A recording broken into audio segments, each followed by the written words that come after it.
지난 시간에 중국 선종의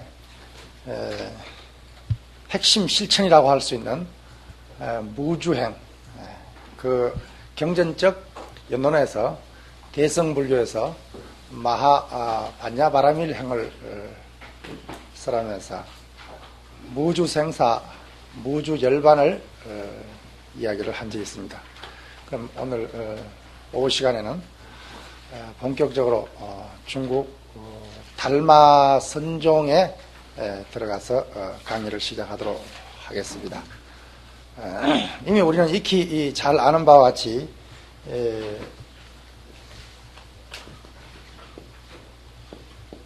달마 선종의 초조는 바로 달마입니다. 달마인데 우리가 알고 있는 달마는 두 가지로 이해할 수가 있겠죠. 하나는 역사적인 실존 어떤 인물 혹은 당시 어떤 그 시대를 살다 간 어떤 그런 인간 달마의 어떤 모습이라고 말할 수 있겠고, 또 하나는 선종이 하나의 종파로 형성되고 난 뒤에 훗날 선종의 초조로서 어떤 각색이 되고 난 뒤에 그 초조로서의 위상을 강화하기 위해서 후래 어떤 조사들이 자기 종파의 어떤 초조로서의 어떤 그런 많은 가탁된 부분으로서의 어떤 달마를 이해할 수가 있겠죠. 그래서 선종의 초조로서의 어떤 달마는 어떻게 보면 굉장히 그 시대를 살아보지 않아서 잘 모르겠지만은 유추해 봤을 때 굉장히 어떤 과장되고 어떤 소박한 인간 달마의 모습보다는 좀 더 부필해진 그런 모습이 아니었겠나 이렇게 생각하면서 오늘날 선학자들은 대부분의 선학자들은 그래도 가장 어떤 달마 본연의 어떤 달마의 모습을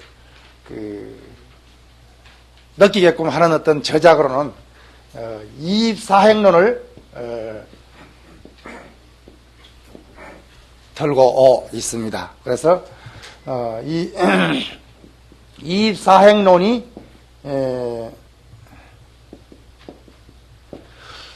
어떤 달마의 원저작이면서 달마의 어떤 최치를, 인간적인 최치를 가장 느끼게 하는 그런 어떤 저작이 아닌, 그 외에 달마 혈맹론이라든가 오성론이라든가 많은 어떤 달마 이름으로 발표되어진 어떤 저작들은 훗날 가타한 것이 아닌가, 달마의 이름을 빌린 것이 아닌가. 마치 우리나라의 웬만한 절 암자는 그냥 다 원효대사가 창건했다고 이렇게 하는 것처럼, 원효대사 가서 이제 낙성식 때 법문 한번 해줘도 원효대사 창건이고, 또 지나가다가 며칠 그냥 묵어도 창건이고, 이렇게 말을 할 수 있겠지. 그냥 인간적인 모습이겠지만, 어쨌든 간에, 어떤 달마 본연의 어떤 그 소식을 전하고 있는 어떤 저술이 바로 이입사행론이라고 하는 데 대해서는 어떤 그 선학자들의 의견이 일치한다는 것을 이야기하면서 이입사행론을 간단하게 언급을 해보자고 합니다. 사실 아까도 이야기했지만 달마 선종, 특히 어떤 달마 대사를 중심으로 한 해가 성찬, 이 시대의 어떤 그 선종을 갖다가 아까 그랬죠. 능가종이다, 이렇게 이야기를 한 적이 있다 그랬죠. 여러분들이 나눠준 그 유인물 1쪽에 보면은 능가종의 뭐라고 1번에 보면은 내가 중국에 와서 보니까 오직 이 4권 능가경이 있다. 그러니 여러분들은 여기에 의지해서 수행을 해서 많은 세상을 구제하도록 해라. 이렇게 당부를 하고 있는 것을 볼 때 속고성전에 나오는 말입니다. 그래서 달마의 어떤 선종을 우리가 능가종이라고 말하는 이유를, 능가경을 어떤 소위 경전으로서 가르침을 폈기 때문에 거기에 나오는 등가경 마을성 가운데서 아까 이야기했듯이 제불심 재불심제일이란 구절을 특히 중요하게 하겠습니다. 그래서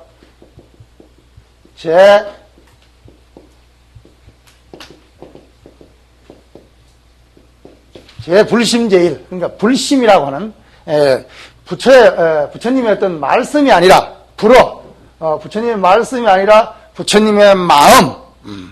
어떤 종밀선사는 부처님의 그 어떤 교설, 부처님의 어떤 그 말씀을 경이라고 하고 교라고 하고 부처님의 마음을 선이라고 하고 거기 더 붙여서 부처님의 그 실천 행을 갖다가 율이다. 그래서 율과 교와 선이 곧 하나라고 이렇게 주장을 하고 있습니다. 오늘날 우리가 뭐 율종에서 어떤 율을 한다, 혹은 어떤 참선을 해서 불심을 닦는다, 혹은 부처님의 말씀을 궁구해서 어떤 교에 능통을 한다, 이런 것들이 다 하나로 귀결되는 것이지 교 따로 또 선 따로 율 따로 있다고 생각하면 이것은 잘못된 것이 아닌가. 이렇게 해서 종밀 스님은 부처님의 어떤 말씀과 부처님의 마음과 부처님의 어떤 실천적인 행위를 하나로 회통시키고 있는 것을 우리는 볼 수 있는데, 이 능가경에서 말하고 있는 재불심제일이라고 하는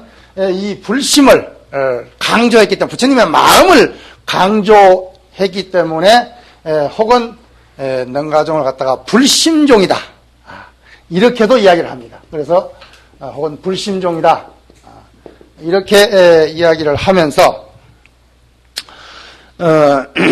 혹은 이 속고성전 법충전에 보면은 이런 말이 나옵니다. 달마대사가 남북으로 법을 전했는데 망은 망념, 말을 잊고 생각을 잊고, 그 뒤에 나오는 말이 무덕정관 위종이다라는 말이 나온다 그러죠. 우리 한번 따라 해볼까요? 무덕정관. 이 무덕정관은 다름 아닌 삼론종에서 말하고 있는 그 삼론종이 바로 어떤 반야사상을 드러내고 있는 어떤 종파다 그러죠.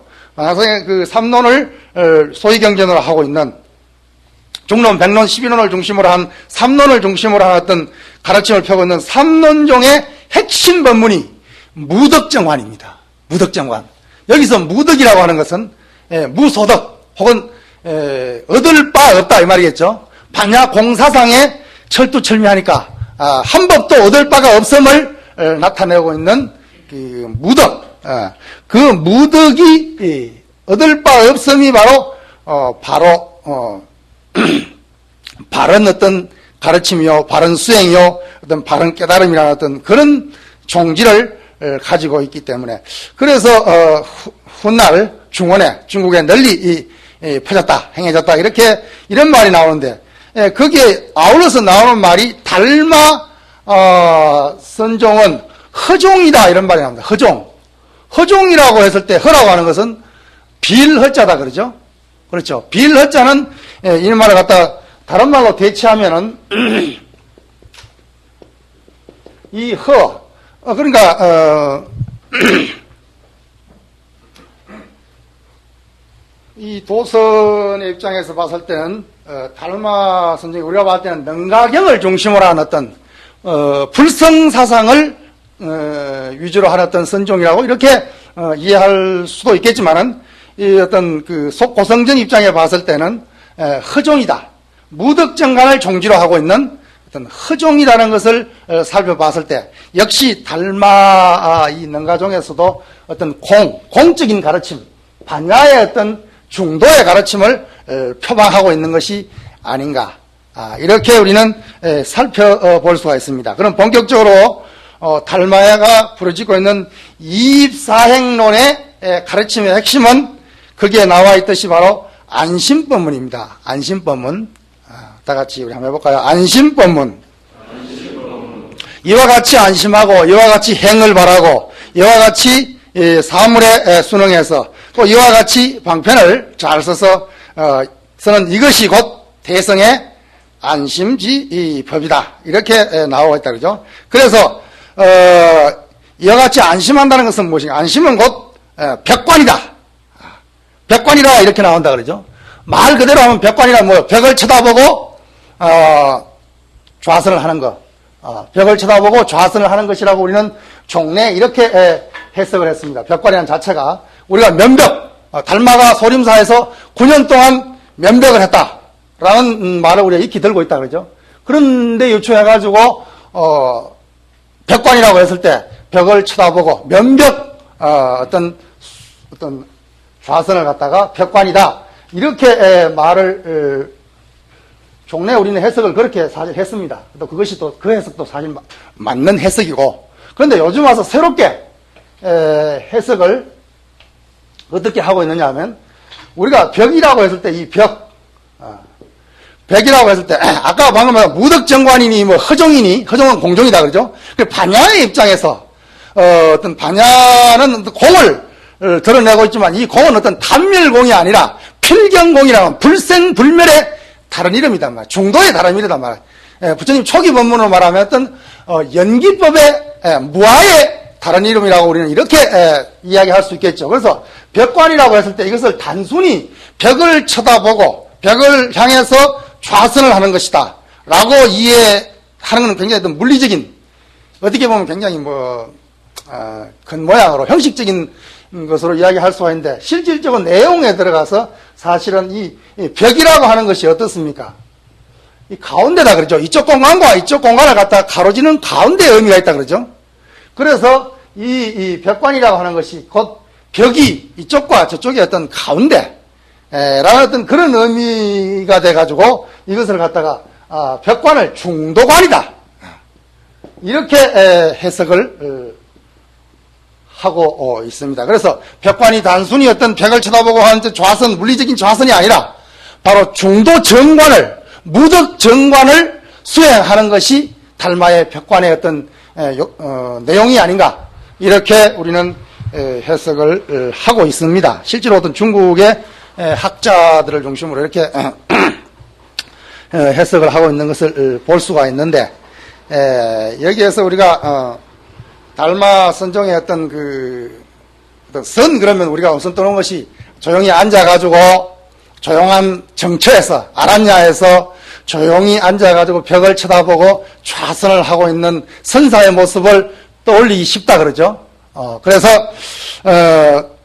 달마가 중국에서 처음으로 어떤 선종을 가르칠 때, 선종의 어떤 선지를 펼 때에 어떤 깊은 산 속에서의 어떤 자기 수행에 몰두하는 그런 어떤 공부를 가르치지 않겠나 이렇게 생각하기 쉽지만은, 이 안심법문의 어떤 이입사행론의 어떤 그 핵심적인 가르침을 우리가 한번 살펴봤을 때, 이입이라고 하는 것은 여러분들이 아는 바와 같이 두 가지 도에 들어가는데 두 가지의 어떤 문이 있다. 두 가지로 들어간다. 그래서 우리는 이입이라 이렇게 말을 합니다. 제자가 달마에게 묻죠. 어떻게 하면 도에 들겠습니까? 이렇게 우리가 그 유명한 이제 달마 스님의 말이 나오죠.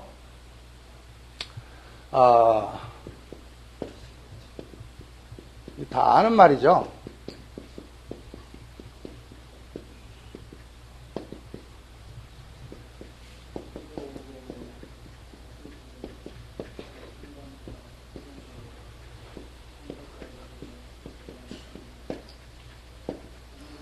이런 말을 했습니다. 어떻게 하면 도에 들겠습니까? 입도하겠습니까?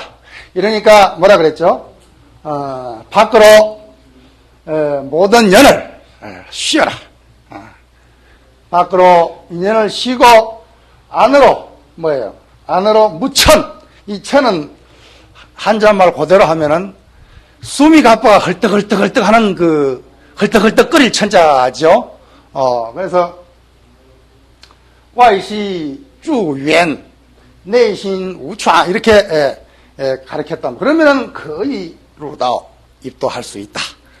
이렇게 가르치고 있는데, 여기서 우리가 밖으로 모든 인연을 쉬라고 했을 때, 그러면 부모 형제 뭐 어떤 다 떠나오고 또 어떤 걸거치는 어떤 그런 어떤 반연사를 다 떠나라는 그런 어떤 의미도 되겠지만은, 안이비설신의 어떤 인식 주체가 색성량 미촉법이라는 객관 대상을 대함에 있어 가지고 걸림이 없이 집착함이 없이 하는 이 자체가 바로 쉰다는 의미가 이렇게 우리는 해석할 수가 있겠죠. 그래서 눈이 눈이 색을 대함에 있어 가지고 형상을 대함에 있어 가지고 그 형상 그대로 바로 볼 줄 아는 것, 거기 집착함이 없는 것, 그런 것을 우리는 어떤 육경을 대할 때 인식 어떤 그 주체가 객관 대상을 대할 때 인식 활동이 매이지 않고 집착하지 않고 자유로운 것, 무해한 것, 불착한 것, 이것을 우리는 밖으로 어떤 인연을 쉬는 것이다. 이렇게 이야기할 수가 있겠죠. 그리고 내심 안으로의 어떤 헐떡거림이 없어야 된다. 이것은 어떤 현대적인 철학 용어로 이야기를 한다면 결국 안으로의 어떤 그런 추구하는 바, 욕망, 욕심, 탐욕, 이런 어떤 그 마음을 없애는 그런 어떤, 그래서 단경에 보면 내외가 형철하다는 말이 나온다 그러죠.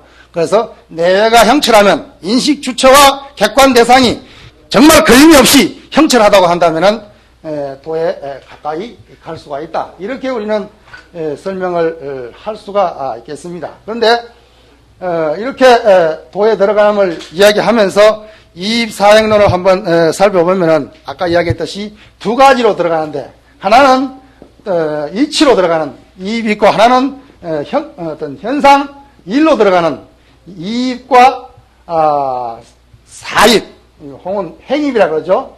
이렇게 들어갈 수 있다. 이렇게 설명을 하면서 일쪽 네 번째를 번호 4번을 매겨놓은 걸 보면 이입자, 이치로 들어가는 문은 뭐라 그랬습니까? 첫 번째 자교오종하라 그랬다 그죠? 이 자교오종이란 말이 바로 유명한 말인데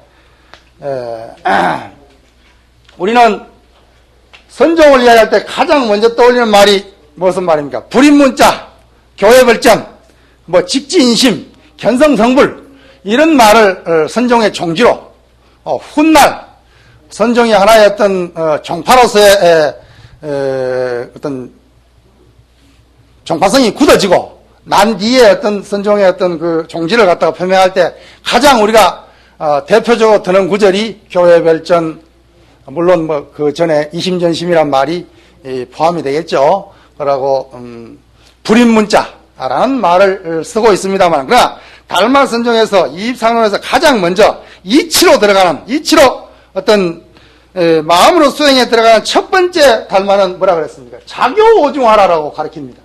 이거 아주 중요한 구절인데,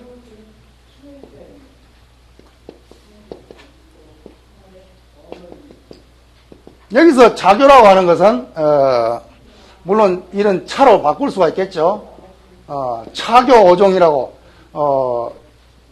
오심 이렇게도 바꿀 수가 있겠습니다만은 어쨌든 간에 의지해서 빌려서 여러 가지로 해석을 할 수 있겠지만 교에 의지해서 교를 빌려서 어쩌란 말이에요. 종을 이 선으로 해석할 수 있고 마음으로 해석할 수 있겠죠. 그래서 어떤 교에 의거해서 종을 깨우친다, 선을 깨우친다, 마음을 깨우친다라고 깨닫는다라고 이렇게 가르치고 있습니다. 최소한 달마가 선종을 처음 개립할 전마더라도 능가경을 중심으로 혹은 반야 허종으로서 공종으로서 어떤 반야부의 계통의 어떤 교의 가르침을 절대 무시하지 않았다는 것을 우리는 알 수가 있습니다. 그와 함께 또 중요한 것은 뭐라 그러냐면 심신 깊이 면다. 함생이 모든 그 중생에 있어가지고 모든 생명에 있어가지고 범성이 동일진성함을 믿으라 했다 했죠.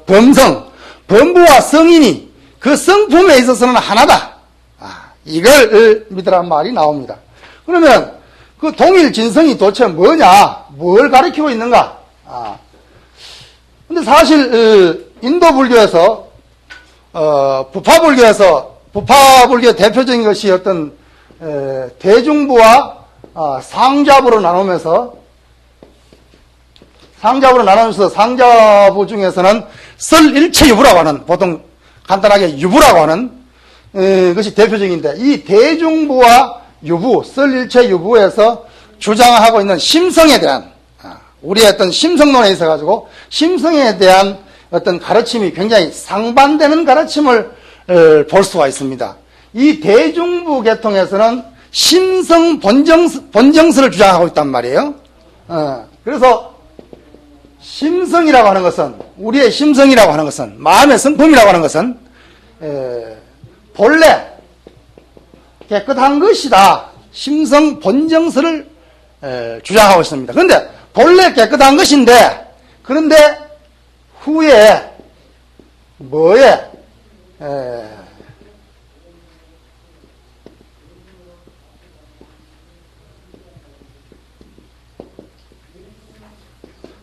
심성이 본래 깨끗한 것이나 객진에, 번뇌에 말이죠. 객진에 오염되었다.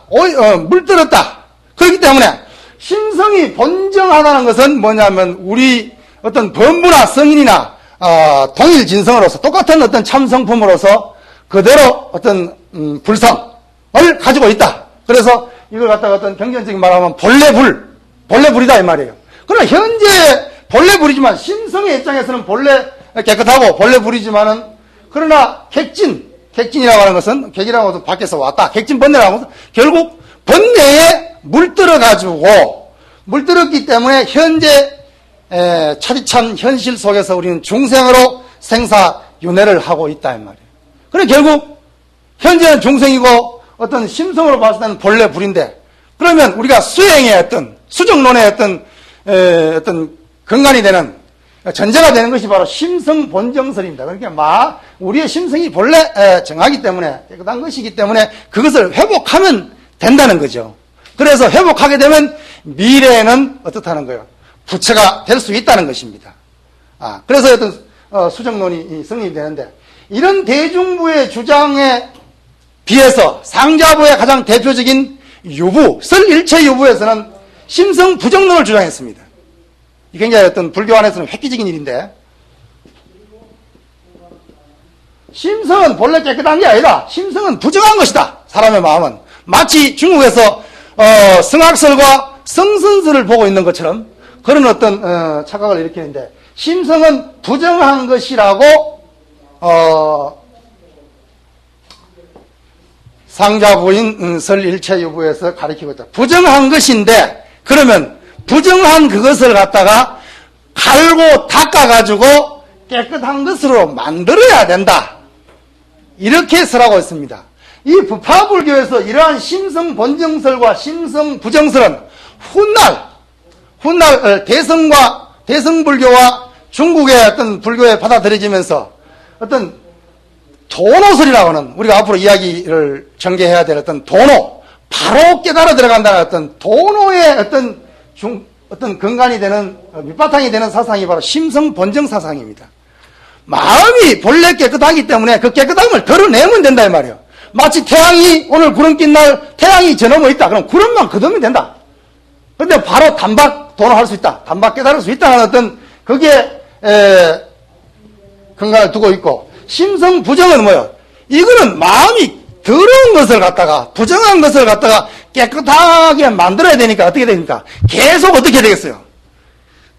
갈고 닦아야 된다는 어떤 그런 의미를 내포하고 있습니다. 그렇기 때문에 이 심성 부정설은 훗날 점수 사상의 어떤 그 토대가 되는, 점점 닦아가는 그런 것을 내포하고 있는데, 이 달마가 말하고 있는 범성이 동일진성이라고 말하고 있는 것은 심성 부정의 입장에서 말한 것이 아니라 심성 본정 사상에 철저하게 발을 내디디고 있다는 것을 우리는 알 수가 있죠. 그래서 이 심성 본정한 이것을 그대로 드러내면은 된다는 이런 그 뒤에 나오는 말이 똑같은 말이죠. 단 범성이 동일진성이지만은 객진에 망령스럽게 덮여있기 때문에, 번뇌망상의 먹구름이 덮여있기 때문에 태양의 어떤 진성이 들어가지 못한다는 그런 말을 하고 있습니다. 그래서 망령됨을 버리고 사망귀진, 망령됨을 버리고 본래 참된 성품으로 돌아가서 응연히 머물러서 벽관을 행하게 되면은 너도 없고 나도 없고 범성이 평등해서 견주불이해서 결국 이치로서 깨달아 들어갈 수 있다. 이런 말을 이제 뒤에 계속 설하고 있습니다. 그런데 이런 어떤 이치로 들어가는 문이 맨 먼저 어떤 설하고 있는 가장 두 가지가 방금 설명했듯이 어떤 교회에 의지해서 부처님의 말씀에 의지해서 어떤 마음을 혹은 선을 깨달아 들어간다는 그 하나와, 그리고 심성 본정설에 입각해서 어떤 범부와 성인이 곧 성품이 진성해져서는 하나라는 것을 설하고 있습니다. 그래서 그것을 밝혀나가는 그런 어떤 작업이 필요하다, 이렇게 설하고 있습니다. 다섯 번째 보면은 행입자, 행입으로 들어가는 어떤 문에는 네 가지가 있다 그랬다, 그죠? 근데 사실 이 달마선종에서 특이할 것이 바로 이 행입인데, 우리가 보통 상간에서 조용하게 어떤 수행하는 입장에 봐서는 이입이면 될 것 같은데, 그러나 끊임없는 어떤 실천적인 생활 속에서의 어떤 실천적인 행위를 요구하고 있다는 것을 우리는 알 수가 있습니다. 네 가지의 실천이 무엇인가? 첫째, 보원행입니다. 보원행. 보원이라고 하는 것은 말 그대로 어떻습니까? 왼수를 어떻게 갚을 것인가? 이건 중요하다 그러죠. 사실 우리 스님들은 뭐 일반 어떤 세속적인 삶을 떠나와서 잘 모르겠지만은 이 세속에 사는 사람들 이야기를 이렇게 가만히 들어보면 가장 고민거리가 뭐냐면 좋아하고 미워하는 거, 애정 문제, 좋아하는 거, 사랑하는 거 있죠. 그리고 미워하는 거. 좋아하는 건 못지않게 미워하는 거. 그게 참 굉장히 어려운가 봐요. 중거 없이 미운 사람이 있다고 그래요. 그래가지고 그걸로 인해가지고 세속 사람들이 많이 어떤 염려를 하는 것을 볼 수가 있는데, 여기서 달마가 말한 보온행이 바로 어떤 그 미움을 어떻게 잘 갚을 것인가, 여기에 대해서 원수를 어떻게 갚을 것인가. 그것은 뭐 긴 말을 써놨지만 결국 현대적인 용어로 바꾸면 용서하고 화해해라. 이게 전생에 어떤 지은 어떤 행위에 의해서 미운 마음, 고운 마음이 있으니까 믿고 고운 마음을 다 놓아버리면은 그것이 진실로 원수를 갚는 것이다. 미운 건 계속 미워하는 것이라 미운 것을 용서와 화해에서 극복하여라. 이렇게 가르치고 있습니다. 두 번째는 수연행이죠. 수연행. 그런데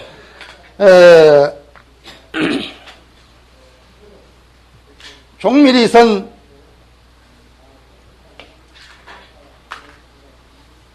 선원제전집 도서에 보면은 이 수연에 대한 이야기가 구체적으로 나와 있습니다. 거기에 보면은 뭐라고 나와 있냐면 불변이란 말이 나옵니다. 불변 수연이란 말이 나오는데, 불변 수연, 말 그대로 하면 변하지 않는 것이고 이건 인연에 따르는 것이다. 이것은 본체계를 이야기하겠죠, 그렇죠? 본체계, 변함이 없는 어떤 본체, 그리고 어떤 현상계, 본체계와 현상계를 갖다가 불교적인 용어를 갖다가 불변의 세계, 수연의 세계, 이렇게 표현을 하고 있습니다. 그런데 이걸 종밀은 어떻게 해석을 하고 있느냐 하면은, 불변의 세계가 어떤 본체계의 세계가 따로, 현상계 넘어 본체계가 따로 있다고 하면은 이것은 연기법에 어긋난다. 그리고 이 어떤 본체계를 떠나가지고 어떤 현상계가 홀로 독립하고 존재하고 있다고 생각하면 이것도 연기법에 어긋난다. 그래서 수연적 불변이요, 불변적 수연이라고. 그래서 이것을 갖다가 불변을 채로 보고, 그리고 이걸 성으로 봅니다. 그리고 수연을 갖다가 용으로 보죠. 그리고 상으로 봅니다. 우리가 불교 종파 가운데 어떤 성종이 있고 상종이 있다 그러죠. 그것을 보더라도 어떤 체용, 어떤 성상의 입장에서 불변과 수연을 생각하고 있는 것입니다. 인연에 따른다고 하는 것이, 현상계가 끊임없이 인연의 가합상으로서, 인연의 어떤 모임으로서 그것이 끊임없이 변해가는 어떤 그런 불변의 세계가 아니라 끊임없이 어떤 변해가는 그런 어떤 과정에 있다 하더라도 그래서 연기에 의해 가지고 종도를 끊임없이 실현하고 있는 것이단 말이에요. 그 수연은 어떤 본체라고 하는 본체를 갖다 수연 너머에 있는 어떤 본체계를 상정해버리면 이건 어떤 번뇌 너머에 번뇌를 다 닦고 난 뒤에 번뇌 너머에 어떤 본심을 진심을 불심을 상정하면 이것도 어긋나는 거다, 그죠? 뒤에 자상한 이야기를 하기로 하고 어떤 수연이 불변에 의한 수연이 돼야 되고 그래서 이것을 갖다가 훗날 선종의 조사들은 적체적용이다 이런 말로 표현하고 있습니다. 적체 체면서 동시에 용이요 용이면서 동시에 체란 것입니다. 번뇌이면서 보리요 보리이면서 번뇌란 거죠. 그래서 더 뒤에 자상하게 이야기할 기회를 가질 것을 약속하면서 어떤 수연행. 그 다음에 세 번째는 뭡니까? 무소구행. 무소구행은 것은 결국 여기서 구한다고 하는 것은 구함이 있다고 하는 것은 경에 보면은 구함이 있으면 괴롭고 구함이 없으면 즐겁다 이런 말이 나옵니다. 근데 결국 우리가 구한다고 하는 것은 뭡니까? 여기서 구함이라고 하는 것은 어떤 부정적인 의미로 우리가 이야기할 수 있겠죠. 욕심, 욕망, 집착 이런 걸 의미하는 것입니다. 욕심과 욕망과 집착이 있으면은 그것은 괴로운 것이다. 고통스러운 것이다. 그래서 무구, 구함이 없음을 이야기하고 있죠. 그런데 사실 우리가 부처를 구하고 수행을 해서 깨달음을 구하는 것도 어떻게 보면 구하면 구함이다 그러죠? 그렇죠. 그런데 그러면은 이거 경전적으로 그러면 우리가 성불을 하려고 그러고 중생을 제도하려고 그러고 이런 것도 그럼 욕심이 아닌가? 물론 선사들은 이런 마음까지도 탈각 완전히 벗어나기를 사실은 바라고 있습니다만 어떤 경전적인 의미를 새겨보면은 결국 우리가 집착하고 욕심, 욕망 이런 어떤 입장에서는 어떤 그걸 욕심, 욕망이라고 할 수 있지만은 또 다른 어떤 성불의 욕심이라든가 중생을 제도하는 욕심이라든가 착한 일을 하려고 하는 욕심이라든가 이런 것은 결국 우리는 경전에서는 보살의 어떤 원력, 도연행원이라고 우리는 해석을 할 수가 있겠죠. 그래서 끊임없이 어떤 성불을 향한 어떤 투지를 불태우고 그리고 일체 중생과 더불어 함께 하려고 하는 그런 어떤 원력을 세우는 원력 보살이 아니 될 수 없는 것이 또한 우리 수행자들의 한 목이기도 합니다. 결국 구함이 없다라고 하는 것은 어떤 불교에 보면은 불교라는 종교가 결국은 보면 어떤 채우는 어떤 그런 체계가 아니라 불교의 신앙 형태가 어떤 비우는 체계다 그러죠. 그렇죠. 어떤 채운다기보다는 비워.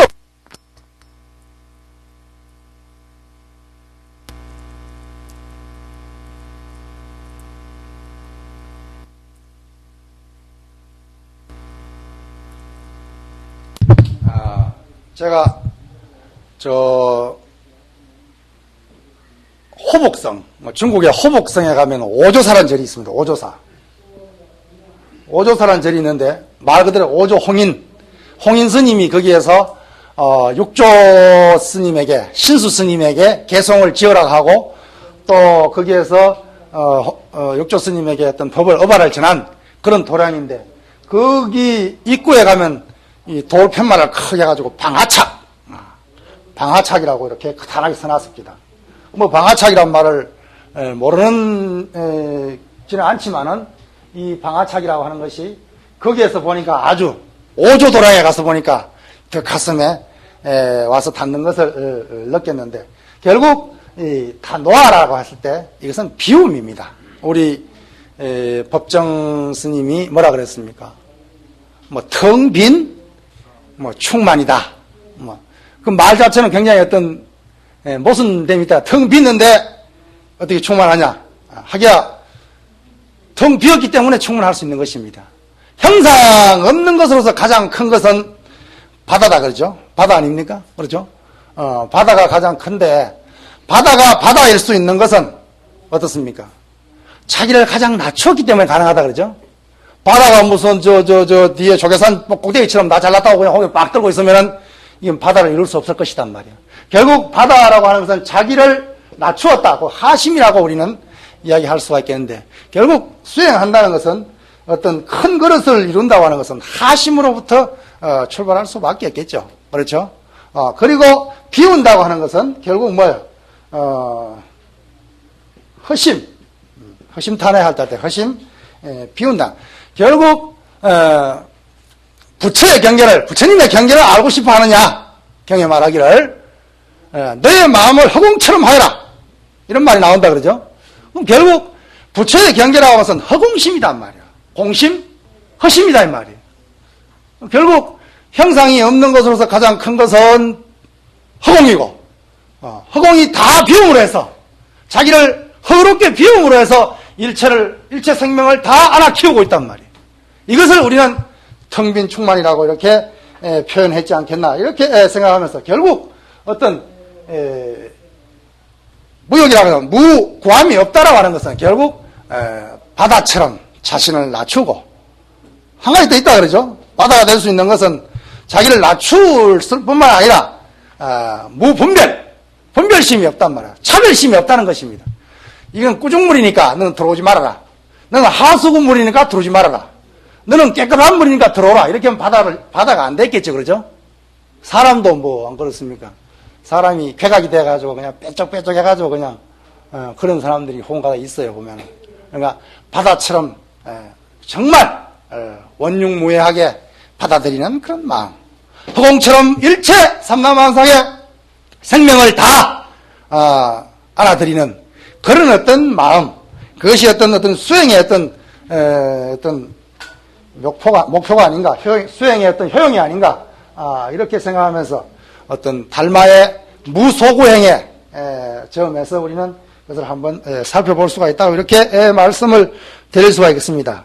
마지막에 칭법행입니다. 칭법행은 그냥 뭐 뒤에 많은 말을 써놨지만 한마디로 하면 부처님 법대로, 진리대로 살아라 이 말입니다. 우리가 조계종이 세운 건강을 보면 어떤 그 성철 스님이라든가 보문 스님, 한곡 스님, 청담 스님, 이런 해암 스님 이런 분들이 봉암사에 모여가지고 봉암사 결사를 했습니다. 60년대에 그때에 그 스님들의 큰 스님네들이 내건 어떤 조계종을 정말 조계종다웠게 어떤 키워보겠다는 그런 어떤 원력으로서 내온 어떤 말씀이 바로 부처님 법대로 살자 이 말이었습니다. 부처님 법대로 산다는 것은 정말 소중한 것입니다. 오늘날 우리 출가성들이 정말 부처님이 가르친 어떤 말씀대로 살고 있는가? 제가 대중들이 정말 부처님 법대로 살고 있는가? 삼계를 받으면은 정말 삼계를 목숨 바쳐 지키고, 비우계를 받으면 목숨 바쳐 비우계를 지킨 것이 부처님 법대로 사는 거 아니에요? 그래 안 그래요? 그런데 한편으로는 비우계를 받으면서 한편으로는 비우계 받는 그날 저녁에 내려가서 한잔하고 올라온다 하면 그래서 개는 파기 위해서 받는 것이다 라고 말하는 사람이 있다고 한다면, 오늘날 조계종의 풍토가 여색을 가까이 하는 것이 하나의 영웅담, 하나의 무용담으로 이야기할 수 있는 그런 풍토라고 한다면 진정 우리가 부처님 법대로 살고 있는 것인가? 우리는 정말 한번 반성해볼 필요가 있습니다. 개라고는 형식적으로 스님이 되기 위해서, 사미가 되기 위해서, 비구가 되기 위해서 받는 것인가? 정말 부처님 법대로, 부처님 가르침대로 살고자 하는 간절한 원력으로 출가위성했는가? 우리는 정말 한번 생각해 볼 필요가, 이런 어떤 기본적인 것이, 가장 상식적인 것이 통하지 않는다고 한다면 저 차원 높은 진리의 세계, 출가 공동체를 어떻게 형성해 갈 수 있겠는가? 우리는 한번 정말 스스로를, 여러분들을 보고 반성하라 할 것 없이 내부터 스스로 반성을 하면 되리라고 그렇게 생각을 합니다만, 칭법행, 부처님 법대로 진리대로 살고자 하는 그런 마음, 이 달마 스님이 말한 이 사행은 선사하면서 정말 교회에 의거하고, 그러면서 삼감 달마대사가 9년 동안 소림사에서 면벽을 했다 그러는데 사실 100만 쳐다보고 있었겠습니까? 밥도 먹어야 되고 화장실도 가야 되고, 또 소림사 가면 소림사 가보면 저 위에, 소림사 위에 후에 보면 달마동이 있어요. 여러분들 갔다 오신 분들도 계시겠지만 달마동이 있는데 달마동이 조그만해요. 그런데 요즘 소림사에 가보면은 소림사를 다 배려놨어요. 소림사 주위에 무술 학교가 500개나 됩니다.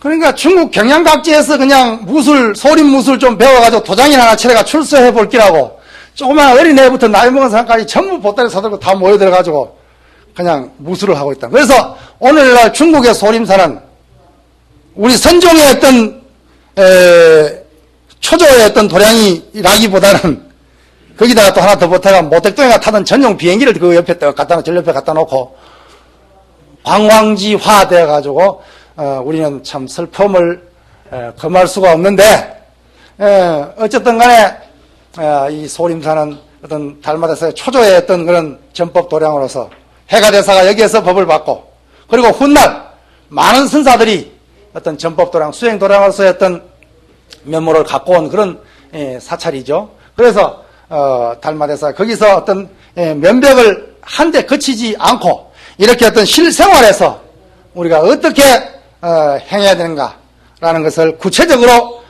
적시하고 있는 것을 봤을 때 우리 선이라고 하는 것이 깊은 산속에서 나 혼자만의 어떤 안심인명을 구하는 것이 아니라 어떤 이의 궁구, 이치의 궁구에만이 빠지는 것이 아니라 사행, 실천적인 어떤 행위를 도모하고 있다는 것을 우리는 뼈저리게 느끼게 됩니다. 오늘날 우리의 선자들이 선을 하는 사람들이 과연 얼마나 달마의 이입사행론에 철저한가를 한번 우리는 반성해 볼 필요가 있다.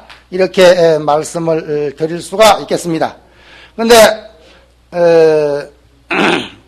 능가사자기에는 구나발타라라는 분이 있는데 이 구나발타를 갖다가 달마대사의 스승으로 표현하고 있어요. 그런데 뭐 대부분의 학자들은 뭐 스승이기는 좀 문제가 있지 않겠는가 이렇게 표현을 합니다만 어떤 동시대 사람으로서 달마가 들리는 말이 한 150살까지 살았다고 이런 말이 있고 이러다 보면 구나발타라가 어떤 연대가 굉장히 어떤 미상이고 이런 입장에서 구나발타라가 달마의 스승이라고는 좀 보기는 문제가 있겠지만 하여튼 달마의 동시대 사람으로서 능가경을 중심으로 선법을 편 사람, 능가경을 번역한 사람 뭐 이 정도로 우리가 이해한다면 거기에서 우리가 한번 중요하게 살펴봐야 될 것이 6번에 보면은 구나발타라 또 이분도 안심법문을 설했습니다. 능가경에 말하기를 제불심제일 똑같은 말이다 그러죠. 내가 이 가르침을 펼 때에 거기 뒤에 나오는 말이 중요한 말이다 그러죠. 심불기라는 말이 나온다 그러죠. 우리 다 같이 한번 해볼까요? 심불기. 심불기란 말은 말 그대로 뭐예요? 마음을 일으키지 않는다는 말 아니에요, 그죠? 일으키지 않는다 라는 말입니다. 이게 심불기인데 이 심불기 사상이 훗날 어떤 남종선에 가면 염불기로 바뀝니다. 한생각 염불기로 바뀌면서 굉장히 남종선의 핵심 사상으로 자리를 굳히기 때문에 오늘 여기에서 한번 심불기를 잠깐 언급을 안 할 수가 없습니다. 마음을 일으키지 않는다는 것입니다. 근데 마음을 안 일으키고 우리가 살 수가 없잖아요. 그래 안 그래요? 해능스님도 육조당에서 마음을 내지 않으면 마음을 일으켜야 되면 그건 죽은 사람과 똑같다 이렇게 설하는 구절이 나온다 그러죠. 당경에서. 그런데 여기서 심불기라고 하는 입장을 갖다가 어떤 선학의 입장에서 보면 마음을 일으키되 마음을 내되 그 마음에 머물지 않는다. 아까 우리가 건강에서 말했듯이 응무소주 어떤 이생기심이라는 그런 입장에서 마음을 내되 그 마음에 휘둘리지 않는다. 그 마음에 집착하지 않는다. 그런 입장으로 우리는 해석을 해야 되겠죠. 그래서 염불기의 마음이 남종선에 가면 무념이라고 하는 남종선에서 핵심의 어떤 사상이 무념입니다. 그래서 해능선을 갖다가 무념선이다. 이렇게도 말을 합니다만은 이 어떤 무념이 바로 염불기에서 연유된다고 한다면 염불기는 구나발타라가 설하고 있는 심불기에서 연유하고 있다는 것을 우리는 잠깐 살펴보고 거기에 뭐 보면은 구나발타라의 안심법문이 나온다 그러죠. 그렇죠. 뭐 첫 번째 어떤 이치를 갖다 불성으로 옮기면은 진성, 진여, 뭐 이렇게 옮기면, 뒤에 이 심 했을 때 심을 갖다가 우리가 쓰고 있는 평상시 어떤 우리의 마음이라 본다면은 어떤 마음에 위배되는 마음은, 불성에 위배되는, 진성에 위배되는, 진여에 위배되는 마음은 범부심이요. 그 다음에 뭐 또, 성문심이 나오고, 능소 미망, 중간에 보면 능소, 능과 소가, 미망 아직, 탈각하지 못한 것을 보살심이라고 하고, 그 다음에 불심은 이와 심이, 진여 본체와 나의 어떤 작용심이 하나가 된 어떤 경지를 설해서 그것이 곧 안심을 얻는 것이다라고 설하고 있다 그러죠. 이것은 여러분들이 훗날 공부를 할 때 구나발타라도 안심법문을 설했구나. 네 가지의 어떤 사종 안심을 설했구나. 이런 것을 한번 살펴보라고 그렇게 적어놨습니다. 이 달마 스님은 사실 남인도의 어떤 향지국의 왕자로서 중국에 건너와가지고 중국에 초조가 됐는데, 중국 사람들이 어떻게 보면 한족이라고 하는 것이, 중국은 한 95%가 한족입니다. 중국의 그 한족. 그 외에 36, 중국이 56개 민족인데, 그 중에 한족이 가장 많고, 95%. 55개는 전부 소수민족입니다. 그 중에서 우리 조선족은 6번째 많은 한 200만 정도 중국에 살고 있는데, 그러면 중국에서 한족들이 굉장한 프라이드가 굉장해요. 어떤, 황하문명, 화하문명이라고 그러죠. 화하문명, 중국말로 화샤라고 그러는데, 그 어떤 굉장한 자부심, 자긍심, 그런 것이 사실, 대단해요. 대단한데, 그럼에도 불구하고, 해가는 한족 사람이니까, 해가를 초조로 안 내세우고, 달마를 갖다가 내세우는 것을 봤을 때, 욕심 많은 떼놈도 결국은 어떤 정통성에 있어가지고는 굉장히 약했다는 것을 우리는 살펴볼 수가 있는데, 어때요? 해가를 갖다 초조로 만들어버리면, 인도 불교와 어떤 연결고리가 없어져 버린다 그러죠? 인도에서의 어떤 부처님으로부터의 어떤 그런 정통성을 잇기 위해서 아마 달마가 초조로서 추존되는 어떤 그런 역사적인 배경이 있지 않았겠나, 이렇게 추정을 해보면서 달마로부터 어떤 동토의 어떤 그 실질적인 한족의 초조는 해가대사다 그러죠. 해가대사의 이야기는 사실 많이 나오죠. 달마를 만나가지고 내 마음이 괴롭습니다. 이 괴로운 마음을 좀 해결해 주세요. 이런 말 했다 그죠? 다 아는 이야기다 그죠? 다 아는 이야기죠? 그러니까 그 괴로운 마음을 갖고 오이라. 그러면 해결하지만 찾아봐도 없습니다. 그러면 됐다.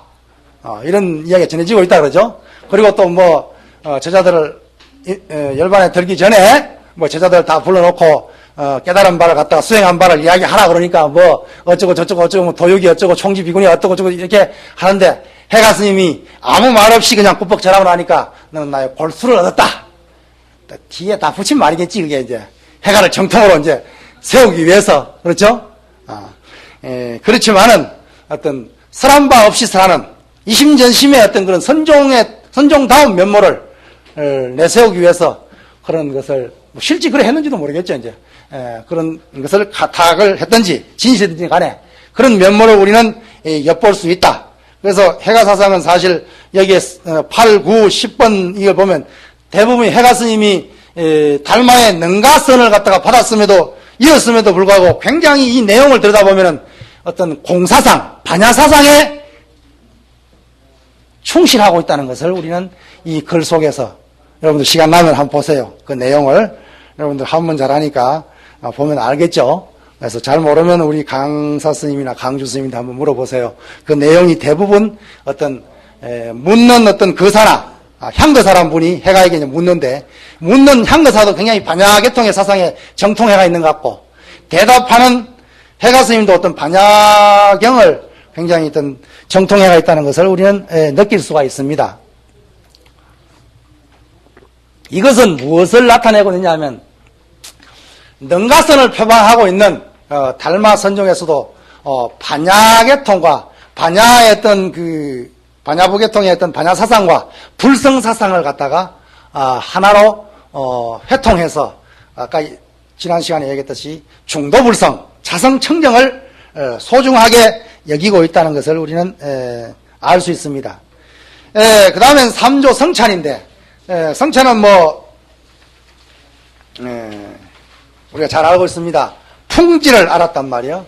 요즘 말로 하면 문둥병을 알아가지고, 역시 마찬가지입니다. 해가를 찾아가지고, 제자가 풍질, 문둥병을 알았습니다. 참회케 해주십시오. 이렇게 물으니까, 어떤 그 마음을 가지고 오너라. 그러면 참회해주겠다. 그러니까 역시 똑같은 전형에 마음을 찾아도 없습니다. 그럼 이미 참회가 됐느니라. 이런 어떤 구절의 말이 나옵니다.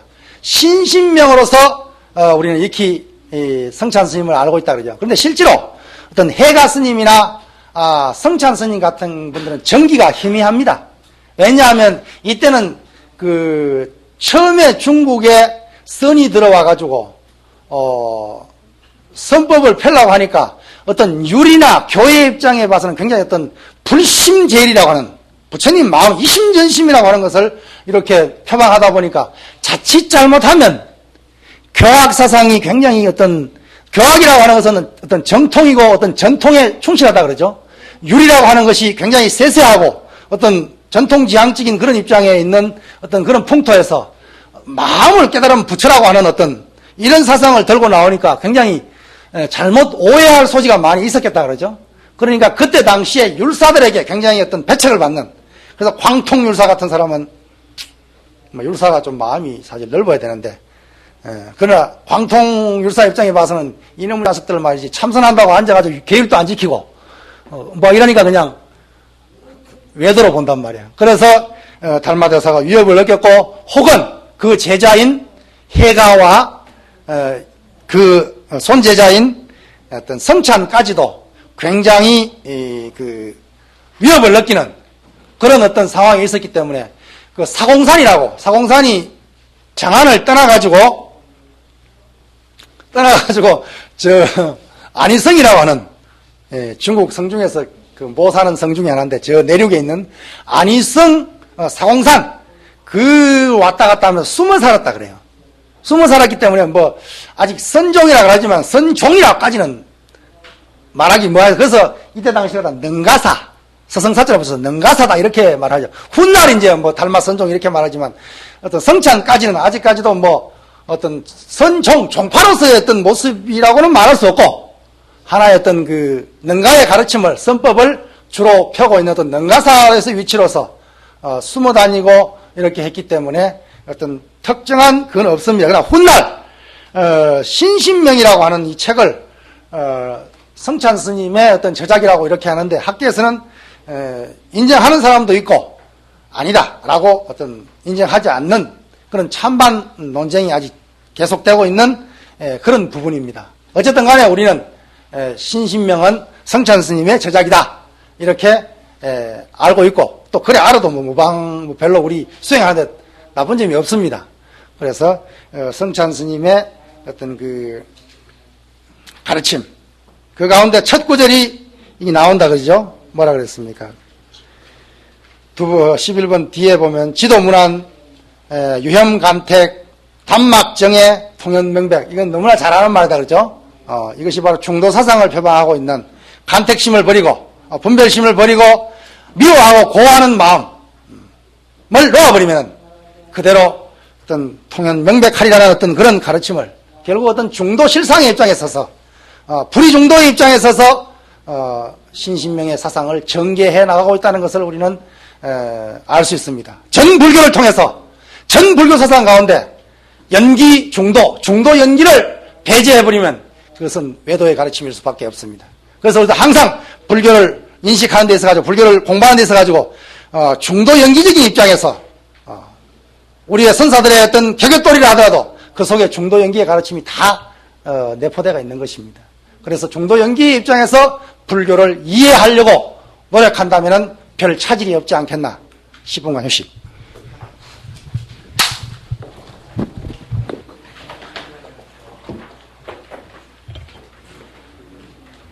3시 5분에 시작하겠습니다.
선종의 사조를 갖다가 달마 선종의 사조를 우리는 도신이라고 이야기를 합니다.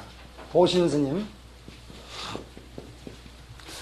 우리가 보통 선종이라고 했을 때 아까 성찬 스님까지는 어떤 능가사라고 하는 어떤 그런 종파로서의 어떤 틀이 굳혀지지를 못했고, 실질적으로 중국의 어떤 달마 선종에서 선종이라는 어떤 입장에서 한 종파로서의 어떤 그런 틀을 갖춘 때가 바로 어떤 사조 도신 때라고, 이렇게 우리는 그 어떤 전적에 보면 모인 대중이, 상봉산에 모인 대중이 한 500대중이 된다고 이렇게 적혀 있는데, 500대중이 한 곳에 모여가지고 한 어떤 스승의 가르침을 받으면서 어떤 선수행을 해나간다고 했을 때, 이것은 하나의 종파로서의 어떤 그런 구실을 충분히 할 수 있다고 이렇게 우리는 말을 할 수가 있겠습니다. 도신 스님의 어떤 그 선사상을 갖다가 우리는 살펴보면은 굉장히 좀 특이한 그런 면이 없잖아 있습니다. 도신 스님은 사실 어떤 그 성찬 스님에게 어떤 법을 받았음에도 불구하고 이분은 어떤 천태선에 어떤 정통하고 있는 그런 어떤 그 수행 이력을 보이고 있습니다. 저 중국에 가면 여산이라는 데가 있습니다. 강서성 장강 바로 밑에 있는 구강이라는 도시가 있는데, 구강이라는 말 들어봤죠? 홍인 스님이 자기 애제자 노행자에게 법을 이발을 전하고 난 뒤에 새벽같이 그냥 구강까지 달려가가지고 발에다 주고 배 태워주고 배표 사가지고 태워주고 새벽까지 그냥 그 오조사까지 달려가 아무 일 없었던 것처럼 했다고 하는 구절이 나온다, 그죠? 실제로 가보니까 차 타고 3시간 4시간 가는데 뭐 홍인 스님 축지법을 모르겠어요. 그거는 뒷날 꾸민 이야기 같더라고 보니까, 실제 가서 보니까 그 새벽에 야반 상경에 뭐 이렇게 해가지고 건강경까지 설하고 뭐 어발까지 전하고 그러면 새벽 한 2-3시 넘었을 텐데, 그 새벽 5시면 날이 밝아오는데 한 2시간 3시간 사이에 걸어가지고 구강까지 가가지고 배전에 팔아주고 왔다. 역사적인 사실이 아닌 것 같아. 하여튼 그런 어떤 그 구강인데, 구강 밑에 있는 산이, 유명한 산이 이 여산입니다. 여러분들도 다음 중국 여행할 때 이제 여산을 한번 가보세요. 여기서는 여산의 해원선사가 중국 최초로 어떤 연불결사로서 백년결사를 한 곳이 독림사에서, 독림사가 있고 서림사가 있는데, 서림사는 없어져 버리고 독림사는 지금도 남아가지고 중국 연불종의 어떤 총본산이 조정이 되고 있습니다만은, 그 여산에 있는 그 대림사라는 절이 있어요. 지금은 절이 없습니다. 가보니까 대림사, 대림정사라고 하는 이 절이 누구냐면 또 삼론종에 있다가 우두 천태종으로 들어온 그 지계선사라는 분이 계시는데, 이 해계라고 하고 지계라고 하는데, 이 지계선사가 창건한, 삼론종에 있다가 천태종으로 귀의한 지계선사가 창건한 대림사의 절에서 거의 8년 동안 수행을 하면서 어떤 천태지관의 어떤 지관을 거의 마스터 하지 않겠나, 이렇게 해서 천태 지관 사상이 사실, 문수설 반야경이라는 경이 있다, 그죠? 문수 반야경의 어떤 사상적인 근거를 두고 있죠. 그래서 어떤, 점차지관, 부정지관, 원돈지관이라고 하는, 삼지관법을, 천태 스님이, 주창을 하고 있는데, 어떤 거기에, 그래서 천태의 어떤, 지관법을 익히고, 왔기 때문에, 결국 아까 오전에 서두에서 이야기했듯이 중국 선종이라고 하는 것이 능가사의, 능가선종과 천태선종과 뭐라 그랬어요? 그 삼론선이 있다 그랬죠. 그래서 결국 지계선사라는 분이 삼론에 있다가 천태로 간 분이기 때문에 굉장히 어떤 삼론 대림사란 절이 갖는 어떤 위상이 굉장히 중국 불교에서는 그 종파를 안아들이면서 종포를 어떤 표현하는 그런 입장에 있어요. 그래서 도신 스님이 결국 삼론 사상과 문수설 반야경이라는 반야경이기 때문에 어떤 삼론 계통이다 그러죠. 그러면서 어떤 천태 사상, 천태 지관 사상을 섭렵하고 그리고 또 법원 성찬 스님에게 법을 받았기 때문에 어떻게 도신 스님이라고 하는 분이 사실 천태, 삼론선, 달마선을 다 한 몸에 받은 분이라고 우리는 이렇게 이해를 할 수가 있습니다. 이런 분이 달마 선종의 사조로서 위치를 굳히고 있고 또 중국 선종사에서 선종이라는 어떤 종파로서의 어떤 그런 모습을 갖춘 분이 바로 어떤 도신 때에 와서 그렇다는 것을 봤을 때 도신 스님의 사상은 굉장히 우리가 주목할 만한 그런 사상이 아닌가 이렇게 생각해 봅니다. 도신 스님의 사상은 이쪽 2페이지 12번에서 우리가 볼 수가 있는데 이 도신 사상 입도 안심요 방편법문이라는 저술이 있습니다. 여기에 이제 도신 스님의 선사상을 살펴볼 수가 있는데 12번 살펴보라 했습니까? 내가 이 법요 역시 도신 스님도 어떤 능가사의 어떤 법을 이어봤다 그러죠. 똑같다 그러죠. 능가경에 제불심 제일에 또한 너가하기를 뭐라 그랬습니까? 문수설 반야경의 일행삼매 사실 이 문수설 반야경의 일행삼매를 가지고 와서 천태 지자스님은 어떤 상좌삼매, 상행삼매, 상좌상행삼매, 수자이삼매라고 하는 천태 사삼매를 주창을 합니다. 그 어떤 경전적 근거가 문수설 반야경이라고 이렇게 나와 있는데 역시 이 천태의 법을 공부한 도신 스님 역시 보면은 달마선종의 능가경을 이어받고 또 문수설 반야경의 일행삼매를 이어받았다 그랬답니다. 그래서 불심을 생각하면 곧 부처요, 망념인 곧 범부다 이렇게 나온다 그러죠. 문수설 반야경에서 말하기를 문수사리가 말하기를 세존이시여 일행삼매 도대체 뭡니까? 부처님이 말하기를 법계일삼 개연법계다 이렇게 간단차 명료하게 설하고 있습니다. 법계일상이 법계는 한 모습인데 그 생각을 법계에 붙들어매는 것, 법계에 두는 것 이것을 이름하여서 일행삼매다. 오전 시간에 우리 출가자들은 범우주적인 삶을 살아야 된다. 이렇게 이야기를 한 적이 있습니다. 결국 일행삼매에서 얘기할 때 우리의 생각을 범우주적으로 우주에 갖다 사실 우주에 갖다 맨다는 말도 사실 안 맞는 말이지. 우주라고 하는 것이 법계라고 하는 것이 결국 우리가 생각하고 있는 형상적인 법계가 아니라 생각 없음의 세계가 바로 법계이기 때문에 그래서 우리는 법계는 한 모습 일상인데 우리의 생각을 법계에 두는 것을 일행삼매라고 한다고 하면서 13번에 보면 대품경의 말을 인용해가지고 무념을 설하고 있다 그러죠. 무소념 그랬지만 무념이 곧 연불이다. 생각하되 생각 없음이 곧 연불이다. 이렇게 말하면서 많은 법문을 하고 있습니다. 그리고 또 이 또한심 이 방편법문에서는 또 한 가지 주목할 것은 관무량수경을 인용해가지고 그 유명한 이건 관무량수경은 정토종 계통의 어떤 소경경이다 그죠? 거기에서 이런 구절을 인용해 옵니다. 이제 선종에서 굉장히 중요하게 생각하는 건데,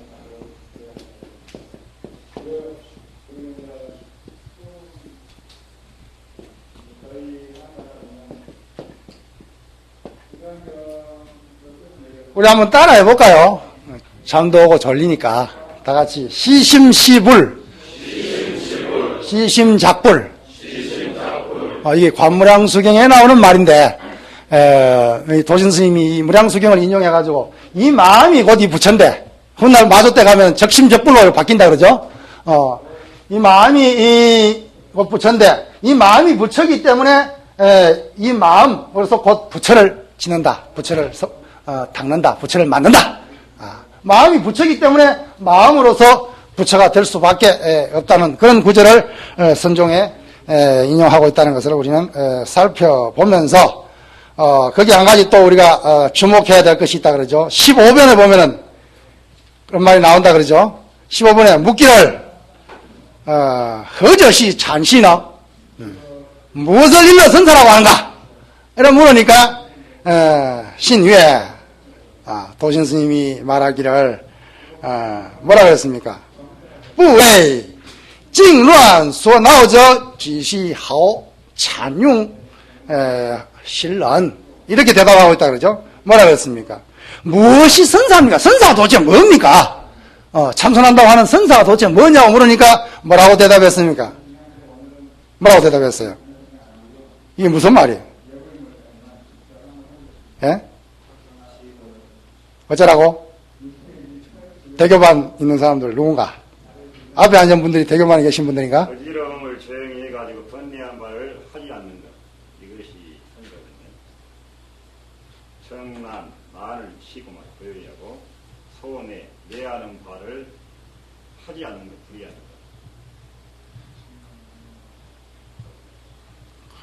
그렇습니까? 맞습니까? 맞다 그죠?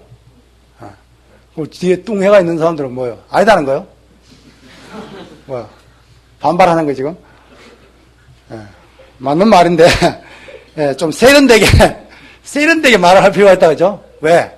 우리는 고급 인력이기 때문에 고급 인력이기 때문에 그냥 드듬드듬 하면은 저 스님 실력 별로 없는 것 같다. 다른 사람들이 혹시 오해할 수 있단 말이에요.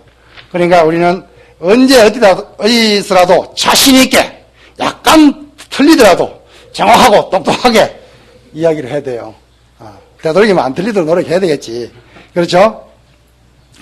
선사라고 하는 것은 고요함과 의지로움에 괴롭힘을 받지 않는 자가 선을 잘해서 마음을 쓰는 자다. 그렇게 이야기하고 있다 그죠? 이 있습니까? 이 없죠? 다시 한번 해볼까요? 고요함과 의지로움에 괴롭힘을 받지 않는 자가 선을 잘해서 마음을 쓰는 자가 곧 선사다 이 말이에요. 그러니까 고요함에도 걸림이 없고 시끄러움에도 걸림이 없는 자가 진정한 선사다 이 말이에요. 이 산중양 선방에 앉아가는 참선이 화두가 여일한데 나 부산 사람이니까 부산 자갈치 시장에 갔다 앉혀놓으면은 헷갈려버리는 사람, 이 사람은 선을 잘하는 사람이라고 말할 수 없다 이 말이에요. 이 출세관에서는 잘 되는데 저 세간법에 가서는 막혀버린다든지 세간법에는 매버린다고 한다면 이거는 하오찰런, 다시 말하면 좋은 선하는 사람이 잘하는 사람이 아니다 이렇게 말하고 있다 그죠? 이것이 이런 어떤 고요함에도 시끄러움에도 자제무해한 어떤 이런 선풍이 도신으로부터 시작이 돼가지고 해능때 가면 당경에서 가장 중요한 가르침으로 우리는 자리 잡는 것을 볼 수가 있습니다. 그리고 도신 스님의 어떤 사상 가운데 우리가 하나 또 주목해야 될 것은 이분대 와서 어떤 아까 언급했듯이 무심이 곧 연불이다 그랬다 그죠? 무심이 곧 연불이라고 이런 말을 한과 동시에 또 어떤 말을 했냐면 약지 심본래 불생불멸. 만약 여기 유인물에는 없습니다. 만약 마음이 본래 불생불멸해서 구경의 청정함을 알면은 즉시 정불국토다. 불국토를 깨끗이 하는 것이다. 그러면 다시 무슨 서방을 향할 것이 있겠느냐. 이래서 해능때 가면은 해능 스님이 뭐라 그럽니까? 여러 가지 일을 설하고 있는 가운데 하나가 유심정토설을 설하고 있다 그러죠. 어떤 타방정토, 서방에 있는 서방정토가 아니라 유심정토를 설하고 있습니다. 유심정토를 설하고 있는데 유심, 이 마음, 그래서 유심정토 자성미타를 설하고 있죠. 그래서 우리는 보통 정토 그러면 서방정토 극락세계, 이 사바세계로부터 10만원 나루타를 서쪽으로 가면은 거기에 서방정토 극락세계가 있고 아미타불이 항상 설부하에 계시고 좌보처 관세음 우보처 대세지보살이 계신다는 그런 어떤 정토설을, 이게 서방정토설입니다. 부처님 불국토가 얼마나 많으냐? 중생의 숫자만큼 많다. 중생의 숫자가 얼마나 많으냐? 항아사 모래알 만큼 많다. 우리식으로 말하면 한강 모래알 수만큼 많은 중생만큼 부처님이 계시고 부처님이 다 불국토를 장엄하고 계시니 불국토가 얼마나 많겠습니까? 그런 가운데서 서방정토 극락세계가 요즘 아들만 왔다란 말이에요. 최고단 말이에요. 그러면 거기에 가서 태어나기를 바라는 것을 갖다가 우리는 뭐라고 합니까? 왕생극락이라고 한다 그죠? 그래서 거기 가면은 이 미타경 쪽에서 보면은 연꽃 속에 석 들어가가지고 연꽃이 활짝 피면서 이게 태어난다 그러죠. 그래서 어머니 아버지가 없단 말이에요. 우리는 어머니 아버지가 있잖아요. 어머니 아버지가 있다 그러면 어머니 아버지의 어떤 정으로 태어나기 때문에 이건 중생이거든.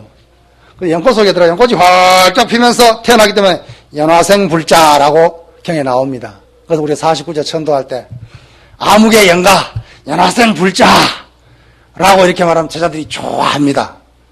실제 경에 나오는 말이니까.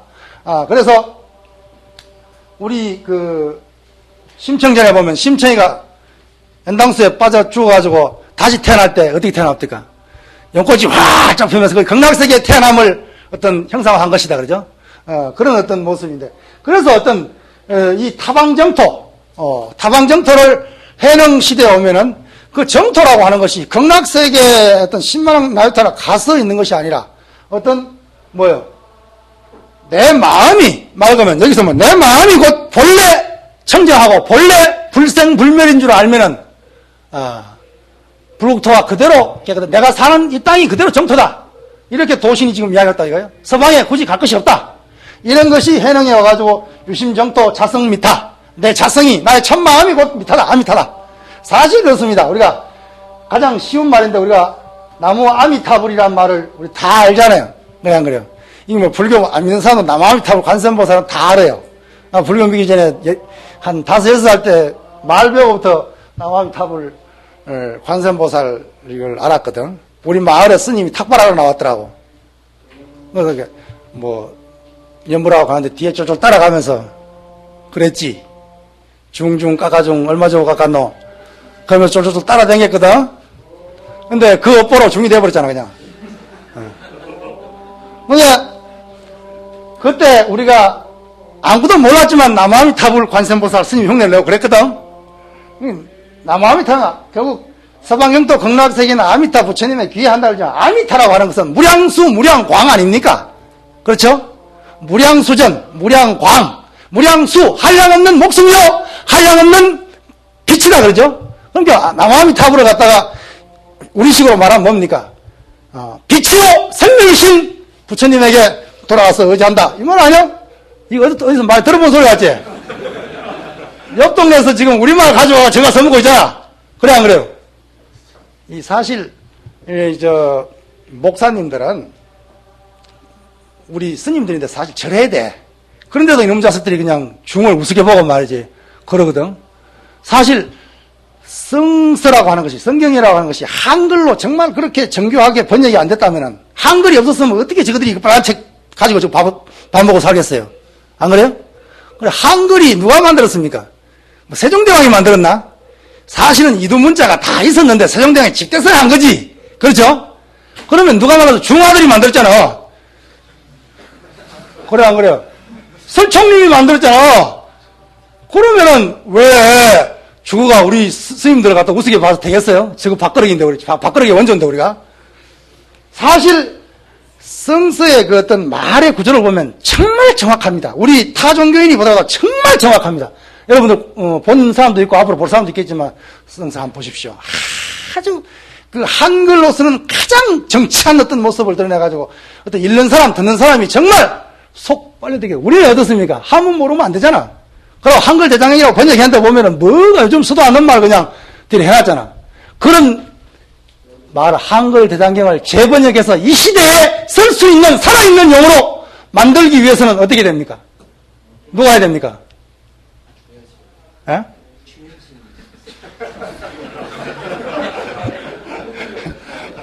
여러분들이 해야지. 우리가 해야지. 그래 안 그래요? 그렇죠? 실제 이게 해야 됩니다. 뭐 한글 대장 번역해놓고 아무도 안 본다면 안 보는 걸 그 뭐 사문화되어 버리면 뭡니까? 안 그래요?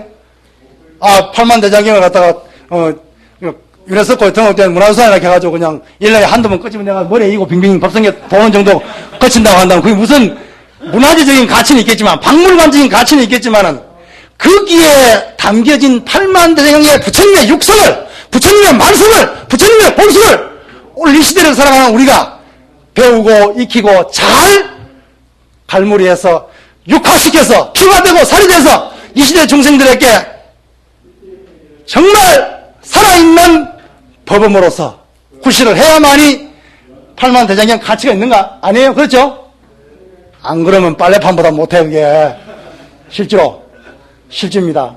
그것이 문화적인 가치는 있을지 몰라도 그 속에 있는 소리가 무슨 소리인지 모르고 그것이 이 시대 사람들이 모르는 소리라고 한다면은 차라리 빨래판은 빨래라도 하지. 행사 주시면 이제 마 죽을라 이제.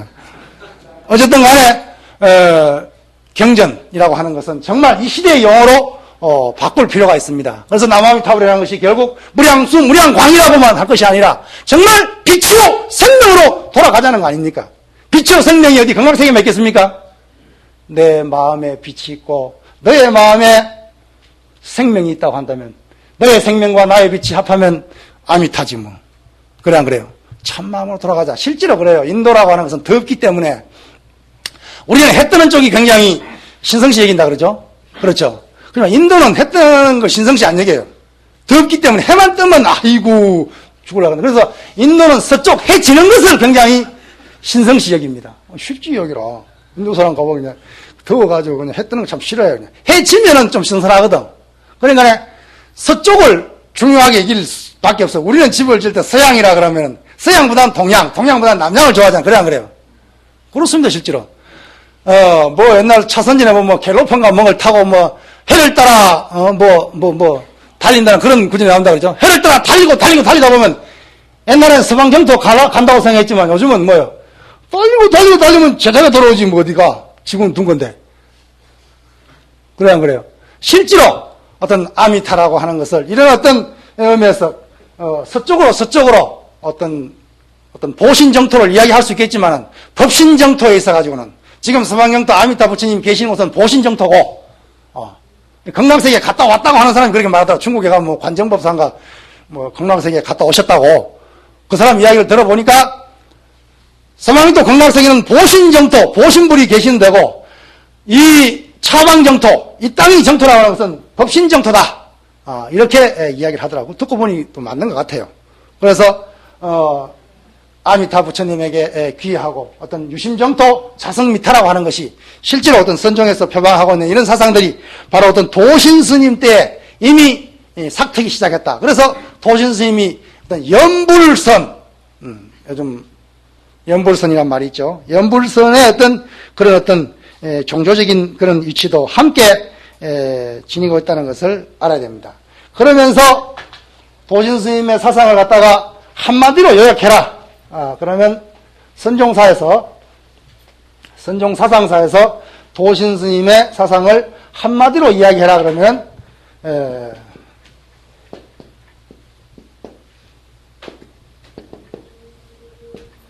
다 같이 수일불이 하나를 지켜서 움직임이 없다 이 말이야. 이사 간다는 있자니까 움직인다는. 그래서 하나를 지켜서 움직임이 없다는 것은 결국 아까 서두에서 이야기했듯이 자성청정을 지켜서 중도불성을 지켜서 움직임이 없음이 바로 또 역시 어떤 반야 사상과 불성 사상을 융합한 중도정관, 중도불성, 자성청정 사상에 입각한 수일불이. 수일불이라는 것은 사실 원전은 장자에 나오는 이야기인데 시간이 나오면 나중에 한번 장자책을 한번 뒤비켜보세요. 거기 보면 수일불이란 말이 도가적인 의미의 말이 나옵니다. 근데 그것을 도신 스님이 아마 도가책도 많이 공부를 했던가 봐요. 그걸 원용해가지고 불교적인 의미로 어떤 자성을 번뇌에 물던 그 자성을 잘 개발해내는 것, 잘 갖고 나가는 것, 잘 지키는 것, 그 사상을 이야기하고 있습니다. 그래서 도신 스님의 사상을 수일불이 사상으로서 이해하면서 많은 사상이 있지만 이 정도 도신 스님 사상을 살펴보고 도신 스님 때 오면은 사실 이제 아까도 이야기했지만 능가경을 중심으로 한 것이 어떤 달마선종의 시작이라고 한다면 이때 오면은 문수설 반야경이라고 하는 어떤 반야경을 함께 사실 아까 허종이라는 입장에서 어떤 사상적인 그런 기미가 보였지만 실질적으로 문수설 반야경의 일행삼매를 인용하면서 도신 스님이 와서 어떤 반야계통으로 기울기 시작합니다. 그러면서 그의 제자인 홍인 스님에 이르러서는 금강경이라고 하는 우리가 지금 소위경전을 하고 있는 금강경이라고 하는 어떤 반야 사상의 총화적인 경을 소위경전으로 하게 받아들이게 됩니다. 그래서 이 홍인 스님의 사상은 많은 어떤 사상이 있겠지만은 그 홍인 스님 사상을 한마디로 이야기하게 되면은 바로 수본진심이라고 합니다. 수일불이하고 같은 뜻인데 글자만 조금 바꾼 것 같아. 자기 스님보다 좀 색다르려고 아마 그렇게 했는지 수일불이에서 수, 본, 진, 진심, 수본진심이다. 다시 수본진심. 같은 말이다, 그죠? 지킨다. 본래의 어떤 진심을, 참마음을, 불성을 개발한다. 지킨다. 이런 말이 되겠죠. 그래서,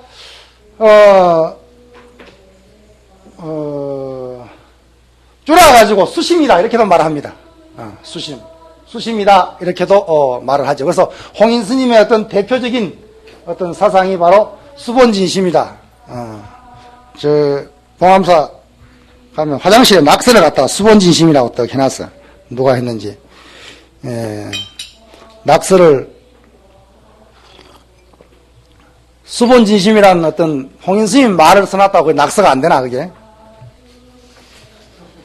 낙서다 그죠? 이렇게 홍인 스님의 어떤 사상을 간단하게 이렇게 살펴보고 드디어 우리는 이제 이 사실 도신 스님 밑에 상수 제자가 사실 둘이 나옵니다. 홍인이 나오고 정통에서는 홍인이지만은 이 반계에서 우두법륜이란 분이 나온단 말이에요. 우두법륜이란 분이 나와가지고 이 우두법륜 역시 그 어떤 삼론종에 있다가 이쪽 달마선종으로 귀한 분인데 이 우두법륜 스님의 우두종이 우두선종이 계립이 됩니다. 중국 선종파 가운데 가장 어떤 도가적인 가장 어떤 그 반야적이면서 도가적인 어떤 자유분방한 철두철미한 어떤 자연적인 사상을 표현하고 있는 종파가 우두종입니다. 굉장히 그냥 수행도 필요 없고 뭐 굉장히 어떤 뭐랄까 어떤 자유방임적인 어떤 그런 사상을 표현하고 있는데 여러분들 나중에 시간이 있으면 우두법륜의 어떤 사상, 우두종의 사상을 한번 살펴보기를 바랍니다. 그래서 이 홍인 시대에 와서 이제 드디어 이제 도신 스님과 홍인 스님의 법문을 묶어가지고 동산법문이다 이렇게 말합니다. 많이 들어본 말이죠. 상봉산이 이렇게 봉우리가 두 개입니다. 이렇게 두 개인데 도신 스님이 서쪽에 있다가 서쪽 봉우리에 있다가 이 홍인 스님이 동쪽 봉우리로 이렇게 옮겨옵니다. 그래서 동산에는 사실은 홍인 스님이 살았지만은 도신 스님과 홍인 스님의 법문을 갖다가 묶어가지고 우리는 보통 동산 법문이다. 이렇게 이야기를 하는데, 다음에 여러분들이 시간이 있으면은 호북성 황매현이라는 데가 있어요. 호북성 황매현에 가면 비행기를 탄다든지 아니면은 기차를 타고 아까 구강 칸데지죠. 구강 지우장 칸 데가 있는데 이 구강에 내려가지고 버스를 타고 한 서너 시간 가면은 황매현이 나옵니다. 거기에서 오조사까지 가면 되는데 그 오조사가 바로 동산법문을 열었던 그 조정입니다. 한번 여러분 나중에 시간이 있으면 한번 답사를 해보세요. 그래서 사실은 홍인 스님은 이 동산법문을 완성시킨 분입니다. 그래서 자기 스님과 같이 그래서 훗날 신수대사가 척천무에게 국사로 불려가가지고 스님의 가르침은 무엇입니까? 라고 했을 때 뭐라고 대답합니까? 나는 저 기주상봉산의 동산법문을 이었습니다. 라고 말을 합니다. 그러면서 일행산매를 종기로 삼고 있습니다. 그럼 이것은 결국 뭐예요? 해령보다는 오히려 신수가 더 자기들 스승에게 충실했다고 하는 거. 더 어떤 선의 정통성에서 봤을 때는 달마로부터 시작해서 어떤 벽관이라, 응주벽관이라고 하는 벽관을 중심으로 한, 벽관이라고 하는 결국 앉아서는 좌선 중심이 될 수밖에 없다 그러죠? 좌선 위주 될 수가 없단 말이에요. 그 좌선을 중심으로 한 어떤 그런 전통이 어떤 신수,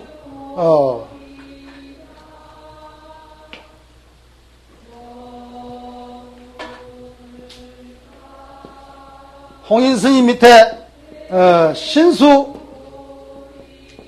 해능 그리고 지선이라는 분이 있어요.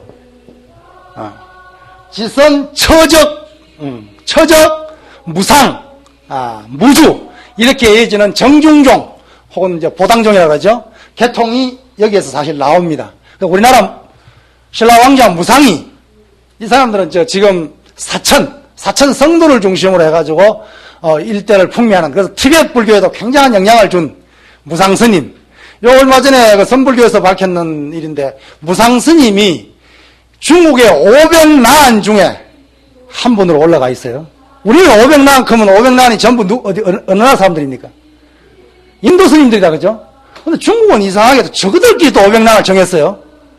그래가지고 달마대사도 500나한에 들어가 있고, 뭐 해령대사는 빠져버리고, 뭐든 간에 자기 나름대로 또 500나한을 만드는데, 그 중에 한족 사람들이 그래도 무상스님이 얼마나 훌륭했던지, 무상스님을 500나한 중에 한 분을 올려놨어요. 그리고 티벳 불교에 굉장한 영향을 줬다고, 그렇게, 그것이 바로 어떤 홍인 스님의 제자, 지선스님의 제자, 처적 밑에 무상이 정중사에서 선법을 폈다 그러죠. 뭐 무슨 삼구법문을 폈다. 보통 이렇게 말하죠. 삼구법문,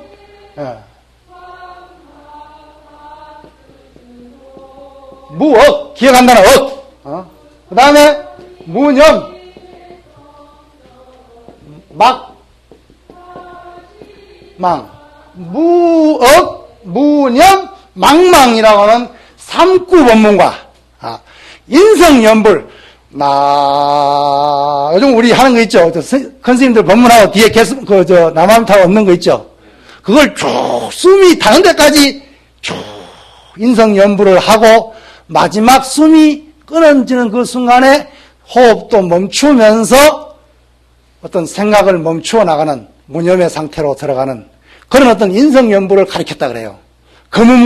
매년 섣달과 정월에 두 번의 어떤 무차 선회를 열어가지고 상구법문과 어떤 그런 인성연불로서 중생을 제접했다. 그런 어떤 무상스님이 우리 신라 출신이지만 중국 불교에서 정통 조사의 한 사람으로서 굉장히 어떤 그 위치에 있다는 거. 그래서 뭐 한국의 어떤 학자들은 무상스님이 어떤 마조 스님을 갖다가 무상스님의 제자로 보고 어떤 남학 회양 스님의 제자가 아니고 마조가 무상 스님의 제자라고 보고 그 중국 선종사를 다시 써야 된다. 뭐 이렇게 이야기하는 사람도 있긴 있습니다만은 중국 사람이 들으면 택도 없는 소리라고 그러지 또 이제 안 그래요? 그런데 이제 역사적으로 나는 한국 사람이지만 좀 이래 보면은 조금 무리가 있지 않나. 우리가 보통 스승이 상자하고 요즘 뭐 우리가 나이 들어가니까 스승 상자지간에 나이가 차이가 별로 없을 수도 있고 뭐 그렇겠지만 그래도 한 10살 이상은 난다 그러죠. 열 몇 살, 20살 정도 나는데 이 어떤 나이로 보나 연도로 봤을 때 그 무상 스님의 은사 스님이 쓰신 어떤 처적 스님의 계를 받은 어떤 그런 제자가 아닌가. 그리고 무상 스님은 사형사제지간이지 않겠나 이렇게 추정할 수 있는데 그것도 정확한 문헌은 없고 단지 마조가 사천성 출신이고 사천 나한사란 절에서 계를 받았다. 그런데 정확한 어떤 문서가 없어요, 사실. 없고, 근데 중국 사람들은 처적 스님에게 계를 받았다. 이렇게 이제 보죠. 그러고 난 뒤에 이제 남학, 형산으로 와가지고, 남학 회양을 만나가지고, 벽돌을 가는 이야기가 나온다 그러죠. 벽돌을 갈아가지고, 너 뭐하노? 그러니까, 뭐 아니지. 앉아서 있으니까 회양 스님이, 니 뭐하노? 그러니까, 좌선합니다. 좌선해서 뭐하노? 부처가 되려고 합니다. 자식이 앉아있다고 부처가 되냐? 그러면서 다음날 회양 스님이 어쩝니까? 벽돌 하나 갖다가 그냥 씩씩 갈고 있거든. 지금도 그 남학 형산에 가봤는데 바위가 그냥 마경대라고 거울을 갈았다고 그냥 큰 자가 이렇게 그때 실지 그러는지 어쩌는지 하여튼 간에 그래 만들어 놨어요. 그 남학 형산에 가면은 그 남학 해사 스님이 있었던 보금사입니까? 그 절이 있어요. 실제로 있고 그 앞에 보금사 있고 이러면 큰 바위가 있어 마경대라고 붉은 글자로 탁 새겨놨어요. 거기에서 이렇게 벽돌로 촉촉촉 갈고 회양 스님이 가니까 좌선하다 시끄럽거든. 그러면 스님 뭐 하는겨? 벽돌 간다. 벽돌 가면 뭐 하는데요? 거울 만들라고 한다. 택도 없는 소리 하지 마소. 벽돌 갈아가지고 어때 그게 거울을 만듭니까? 그래, 니 그 말 잘했다. 벽돌을 갈아서 거울을 못 만들시 앉아 있어가지고 자스가 부처가 되겠냐? 마차가 가지 않으면 마차를 때릴래? 말을 때릴래? 들리는 소문에는 이 소리에 번뜩 마조가 깨우쳤다 그래요. 이런 어떤 기원이 있는 그런 어떤 마조 스님이 남학 회양은 훗날 갖다 붙인 거고 무상 스님의 제자였다. 그렇기 때문에 중국의 선종사는 정통은 뭐예요? 어떤 해능이 아니라 어떤 지선, 처적, 무상, 마조로 내려오는 그것이 정통 조사선이다. 한국 학자들이 이렇게 주장하고 있어요.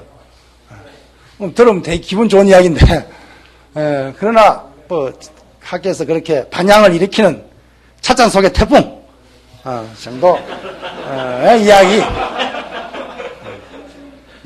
뭐 정확한 근거가 있는 게 아니니까 유추해서 그렇다는 것이니까 하여튼 거기에 홍인 문화의 지선이 나왔다는 것을 우리는 간과할 수 없죠. 그래서 특히 우리는 한국 사람이니까 우리 조상 무상 스님이 정중종 그 제자 무주 스님이 보당종을 일으킨 그것을 지선 스님을 통해서 우리가 알 수 있죠. 그래서 신수 스님이 아까 이야기했죠. 뭐라 그랬습니까? 신수 스님이 결국 내가 척천물을 모아서 내가 이어받은 법문은 동산법문이고 일행삼매를 기초하고 있다. 이렇게 썰을 하고 있습니다. 그래서 어떤 달마로부터 어떤 쭉 내려오는 전통은 사실 벽반이라고 하는 거다. 좌선을 위주로 했던 것이 사실입니다. 좌선을 위주로 해가지고 이것이 이제 어떤 신수 스님을 지나가지고 보적 스님 밑에 어떤 내려오면 굉장히 이제 서로 전부 다 보적 스님이 자기가 7조라고 그러죠. 7조라 그러면서 자기 스님인 신수를 갖다가 6조라 그러고 그러니까 그 밑에 사람들은 또 자기가 8조라고 사실 이 선종에서 법통사움이라는 것이 중요한 건가 봐, 이게. 이 요즘 말로 하면, 시천말로 하면 이게 뼈다귀 싸움인데, 뼈다귀 싸움은 누가 주로 합니까? 개가 주로 하는 거지. 실제로. 이 중국 종파불교에서 선종의 어떤 그런 법통설, 이것을 갖다 신주단식까지 모시고 있는 사람들, 이게 좀 문제가 있습니다. 지금 작금에 우리의 참선을 하고 있는, 가라선을 주장하고 있는 우리의 많은 선자들도 굉장히 신주단지, 임재 정종이 아니면 안 된다고 하는 어떤 신주단지 모시고, 물론 어떤 철두철미하게 수행하는 수행 가풍에서야 뭐 열심히 수행하겠다는데 뭐 나쁠 게 뭐가 있습니까? 그러나 임재가 아니면 안 된다고 하는 어떤 그런 종파주의에 빠져가지고 종파 이데올로기에 빠진 자들, 이것을 어떻게 보면 좀 반성을 해봐야 되지 않겠나. 그것이 어떤 중국을 중심으로 하는 어떤 동아시아의 어떤 문화권에서, 전부 어떤 한문 문화권에서 영향을 받은 어떤 종파주의에 깊은 영향을 두고 있다고 했을 때, 오늘과 같이 개방되고 열린 시대에 계속 당나라 시대, 송나라 시대 그 뼈다귀 울고보면 곰탕이 되다가 말겠다, 그거는. 그래, 안 그래요? 실제로 내 자신이 정말 눈 밝은 명한 종사가 되느냐 안 되느냐, 이 시대를 계도할, 이 시대를 이끌어갈 눈푸른 납자가 되느냐 안 되느냐 중요한 것이지, 내가 어느 문파에 속했다, 내가 인류종에 속했다, 내가 조정종에 속했다, 내가 양리파에 속했다, 황룡파에 속했다, 이건 결코 중요한 것이 아니단 말이에요. 물론 그 전적들을, 선사의 가르침들을 나의 뼈와 살 속에 녹아내리게 하는 육화 작업, 그것은 필요하겠지만은, 그것을 신주단신이 모시듯이 맹목적으로 우상 섬기고 있다 한다면 애수제이들이 말하듯이 정말 우상 숭배자가 되어버리는 거예요. 그래서는 이 불교의 발전 가능성이 없습니다. 우리는 열린 마음으로, 열린 공간에서 모든 가능성을 다 수용할 수 있는, 그래서 이 시대에 정말 많은 대중을 이끌어 나가왔던 그런 선진을, 선법을 창출해내는, 그것이 정말 중요하다는 것이 드리고 싶은 말씀입니다. 신수가 오히려 정통에 가까이 서 있지 않느냐, 이렇게 말합니다. 훗날 신수, 아까도 이야기했지만 신수들은 한 100년, 200년 내려오면서 특히 어떤 무종의 어떤 폐불 사건, 혹은 중국의 안사의 난이라는 게 있어요. 알록상과 사사명의 난이 있어요. 이 사람들이 북경에로부터 난을 일으켜가지고 장안까지 쳐들어와가지고 양귀비가 죽고, 양귀비 오빠도 죽고, 그래서 장안이, 다시 말하면 제도권이 무너지는, 귀족사회가 무너지는 그런 어떤 난이 있었어요. 중국 역사에서. 그러니까 북방 불교가, 북방의 어떤 북종이 장안을 중심으로 한 제도권 불교였기 때문에, 귀족 중심의 불교였기 때문에, 귀족이 몰락하면서 안사의 난으로 해가지고 북종도 함께, 그리고 다른 여타, 장안을 중심으로 한 화엄종, 이런 어떤 현장의 유식종이라든가 이런 어떤 종파들이, 많은 종파들이 그때 몰락해가는, 유독 남아가는 천태종 국청사파가 있어요. 국청사파만이 장안하고 멀리 떨어진 저강성에, 천태산에 있었기 때문에 맹명을 유지할 수 있었고, 여러 선종들이, 백장선사가 나와가지고 정말 일일부작이면 일일불식이다 그러면서 자급자족을 행한 그런 자기 독립적인 노선을 걸었기 때문에 오늘날까지 선종이 내려올 수 있는 그런 입장에 있었던 것입니다. 그래서 모든 선불교가 남종 중심으로 개편됐기 때문에 북종은 지금까지도 거의 1000몇 년 동안 반계로서, 실제로 능가의 뜻으로서는 홍인의 직접 친설로 여겨지는 저작에 보면은 신수가 상수 제자로 나옵니다. 실제로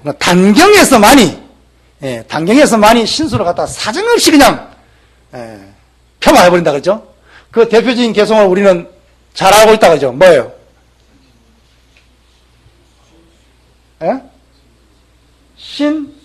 한자로 쓸까요? 다 알죠?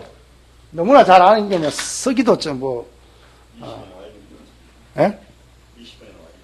나옵니까? 나오면 그걸로 합시다. 자, 20분에 나오네. 선시 부티수 실루 명징타이 시시 천부시 무엇이 요 천하이. 몸은 보리수요 마음은 명경되라. 때때로 부지런히 털고 닦아라. 그래서 때 끼지 않게 문지 묻지 않게 해라. 이것을 우리는 갖다 덜 깨친 개성으로 당경에서는 그렇게 이야기하고 있다 그러죠. 그렇지만 자세히 들여다보면은 우리가 안 깨쳤기 때문에 깨쳤는지 안 깨졌는지 모르지만은 어쩔 수 없이 뒤에 나오는 해능의 개성과 상대 비교해 볼 수 없다 그러죠. 몇 번이 나옵니까? 22번에 나오죠. 보리는 본래 나무가 아니요 명경 또한 대가 아니다. 불성이 상청정한데 어디에 먼지가 안 깼는가, 진해가 안 깼는가 이렇게 말하고 있다 그러죠. 그런데 도낭본 단경에 보면 요거 말고 또 하나 개성이 또 나온다 그러죠. 앞뒤 말이 엉성한 위에 신수 개성보다 더 어떤 한문 작시 방면에서 봤을 때는 좀 멍성한 그런 어떤 개성이 하나 더 나옵니다.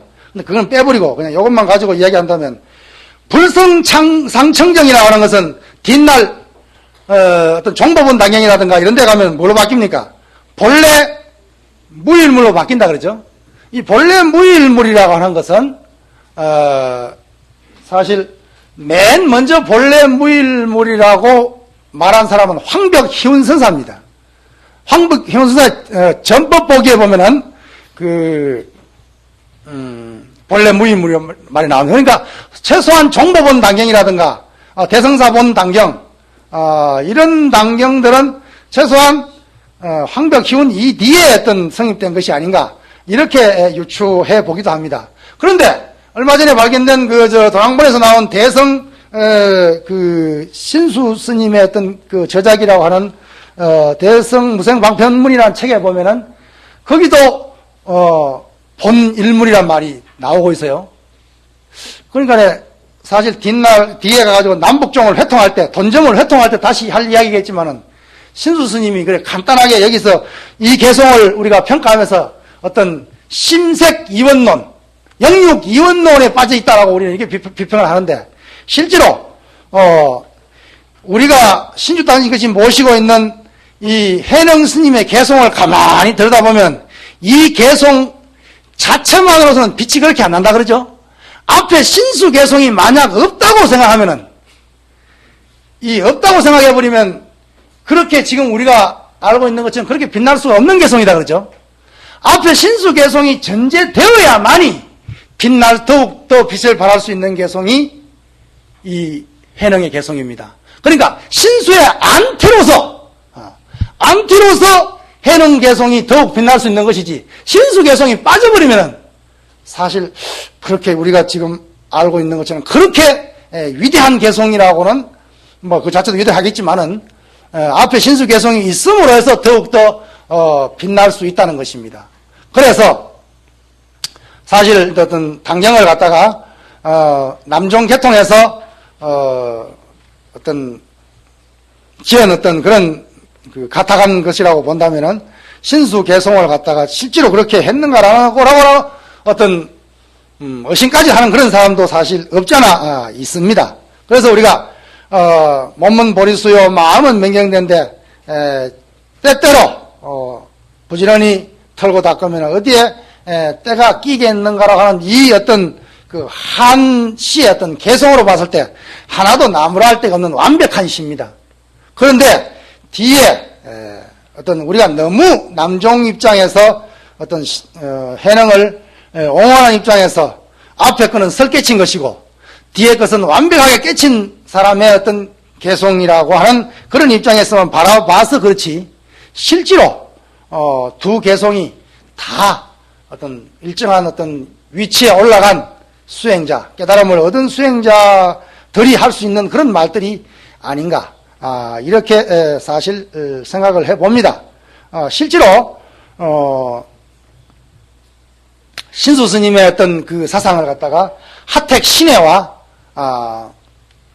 기봉 종밀 스님이 특히 하택 신해 스님이 자기 스님인 해능 스님이 육조고 부를 때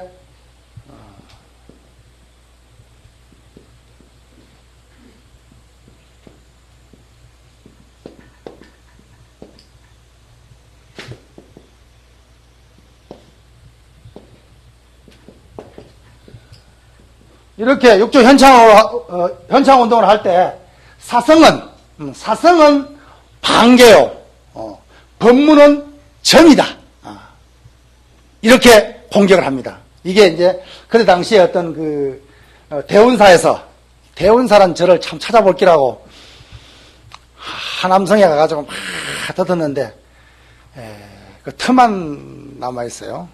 그런데 거기서 무차법회를 열어가지고 어떤 북종을 정 11원 남종 정 11원을 할 때 어떤 입장을 보면은 내세운 어떤 그런 슬로건이 바로 사성은 방이다. 북종이 사성은 반개고 자기가 정통이라는 것이지.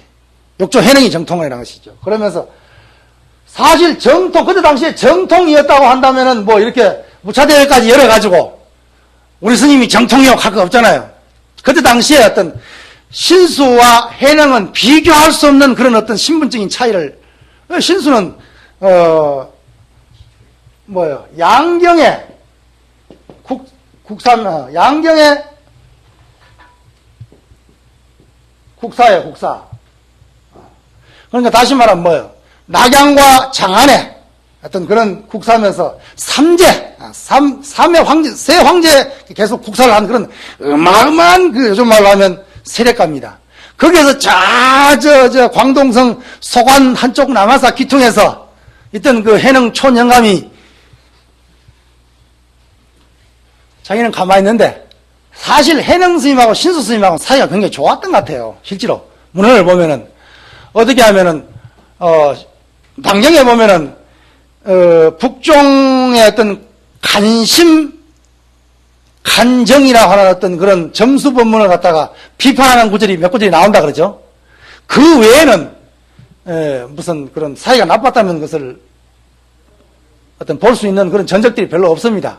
그리고 신수 스님이 실제로 신수 스님 같으면 대인격자 같아요. 가만히 보면 자기 혼자만 국사를 다 해먹은 것이 아니라 자기 어떤 사형 사제들을 갖다가 불러다가 어떤 뭐 노안 스님이라든가 해안이라 그러죠. 그런 스님도 부르고 이런 어떤 사형 사제들을 불러서 다 국사를 시킵니다. 그러면서 마지막에 또 저 남방에 가면은 선지식이 있다. 견성한 도인이 있다. 이름을 해능이라고 하는데 그분을 불러다가 국사를 하라고 이렇게 척천무에게 건의를 합니다. 실제로 자기 사제를 아끼는 마음에서 그렇게 하죠. 그러니까 한데 해능 스님이 칭병하고 사실 안 갔죠. 그러죠. 그러니까 척천무가 가사를 만들어 가지고 보내죠.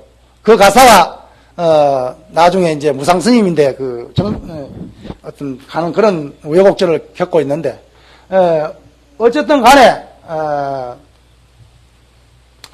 신수 스님이 자기 어떤 사형 사제를 생각하는 마음은 굉장히 가상했다는 것을 봤을 때 그 당대 사형 사제들끼리는 별 문제가 없지 않은가. 단지 그 밑에 신수 스님 밑에 보적, 해능 스님 밑에 하택 신혜 스님인데 와서 서로 7조라 그럽니다.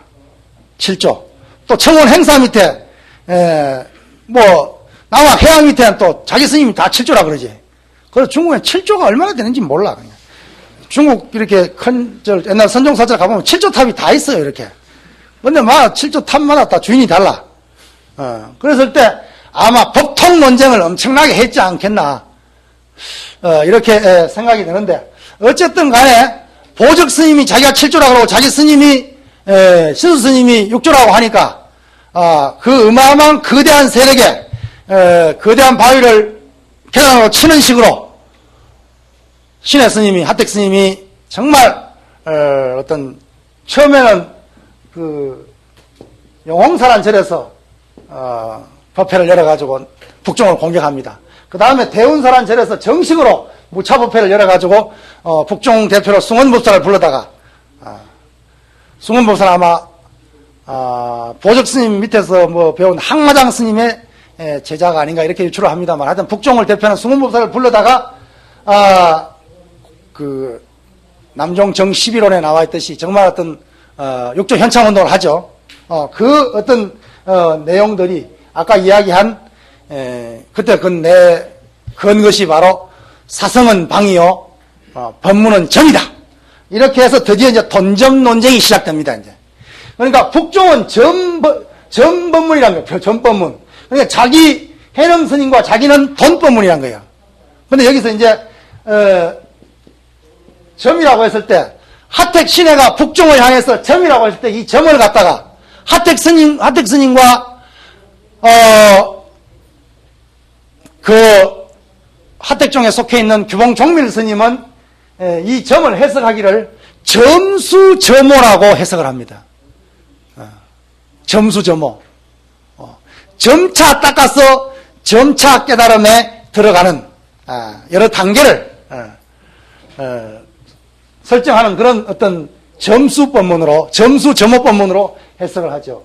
그런데 오늘날 많은 학자들은 북종이 설사 점수를 점차 닦아가는 수행에 있어서 점수를 강조를 했지만, 그러나 점수 후에 몰록 혹은 단박 깨쳐 들어가는 도노를 주장하고 있다고. 그래서 실제 북종의 어떤 많은 전적에 도노로 이해될 수 있는 많은 어떤 그런 내용들이 나옵니다. 그래서 요즘에 대부분 학자들은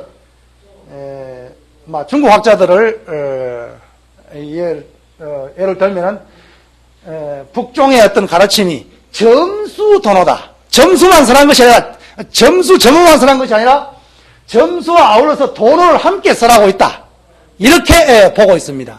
그런데 남종에서는 신해가 공격을 할 때 북종은 사성이 방이요 법문이 점이라고 할 때 점은 점수 점호다라고. 물론 이 말들은 뒤에 가면은 수정론에 가가지고 더 구체적으로 이야기를 하겠지만, 여기서 드디어 이제 중국 역사상에서 두 번째로, 첫 번째가 아닙니다. 그 전에 남북조 시기에 벌써 돈점 논쟁이 한 번 있었습니다. 내일이나 모레쯤 가면은 정식으로 돈점 수정론에 대해서 이야기할 때 구체적으로 이야기를 하겠습니다만은, 어쨌든 중국 역사상의 두 번째로 남돈 북점이라고 하는, 남쪽의 해능은 돈이고 북쪽의 신수는 점이라고 하는 남돈 북점, 남능 북수라고 보통 그렇게 말한다 그죠? 남능 북수 혹은 남돈 북점이라고 하는 어떤 돈점 논쟁이 드디어 불붙기 시작을 합니다. 그래서 이것이 어떤 먼 훗날 21세기를 바라보고 있는 1980년도에 와가지고 성철선사에 해가지고 이 한국에서 800년 전에 열반하신 바로 수선사의 보조스님을 향해서 도노돈수의 깃발로서 또 한 번 돈점 논쟁으로 재현되는 것을 볼 수가 있는데, 이러한 어떤 역사상의 돈점 논쟁을 갖다가 구체적으로 무엇을 말하고, 돈은 무엇을 의미하고 점은 무엇을 말하며 수는 무엇이고 오는 무엇인가, 돈점 오수라고 하는 정확한 개념 정립을 먼저 하고, 그 개념 정립하여서 불교 사상사에서 과연 어떻게 돈점이 수용되었으며 돈점 논쟁이, 돈점 오수가 발전되었는가를 구체적으로 우리는 살펴볼 필요가 있다고 생각합니다. 그래서 그러한 것들을 살펴봄으로써 오늘날 우리가 어떤 가장 시급하고 중요한 수정론, 딱 닫고 깨달음에 있어가지고 어떻게 우리는 대처하고 어떻게 수행과 깨달음의 삶을 살아가야 되겠는가라는 어떤 방향으로 삼아야 되지 않겠나, 이렇게 생각하면서 시간이 이미 다 됐습니다. 그래서 돈점 논쟁이 드디어 시작됐다라고 하는 것을 이야기를 마치면서 내일 아침 시간에 남북종 선법을 좀 더 살펴보고 그 다음으로 계속 넘어가도록 하겠습니다. 대단히 수고했습니다. 성불하십시오.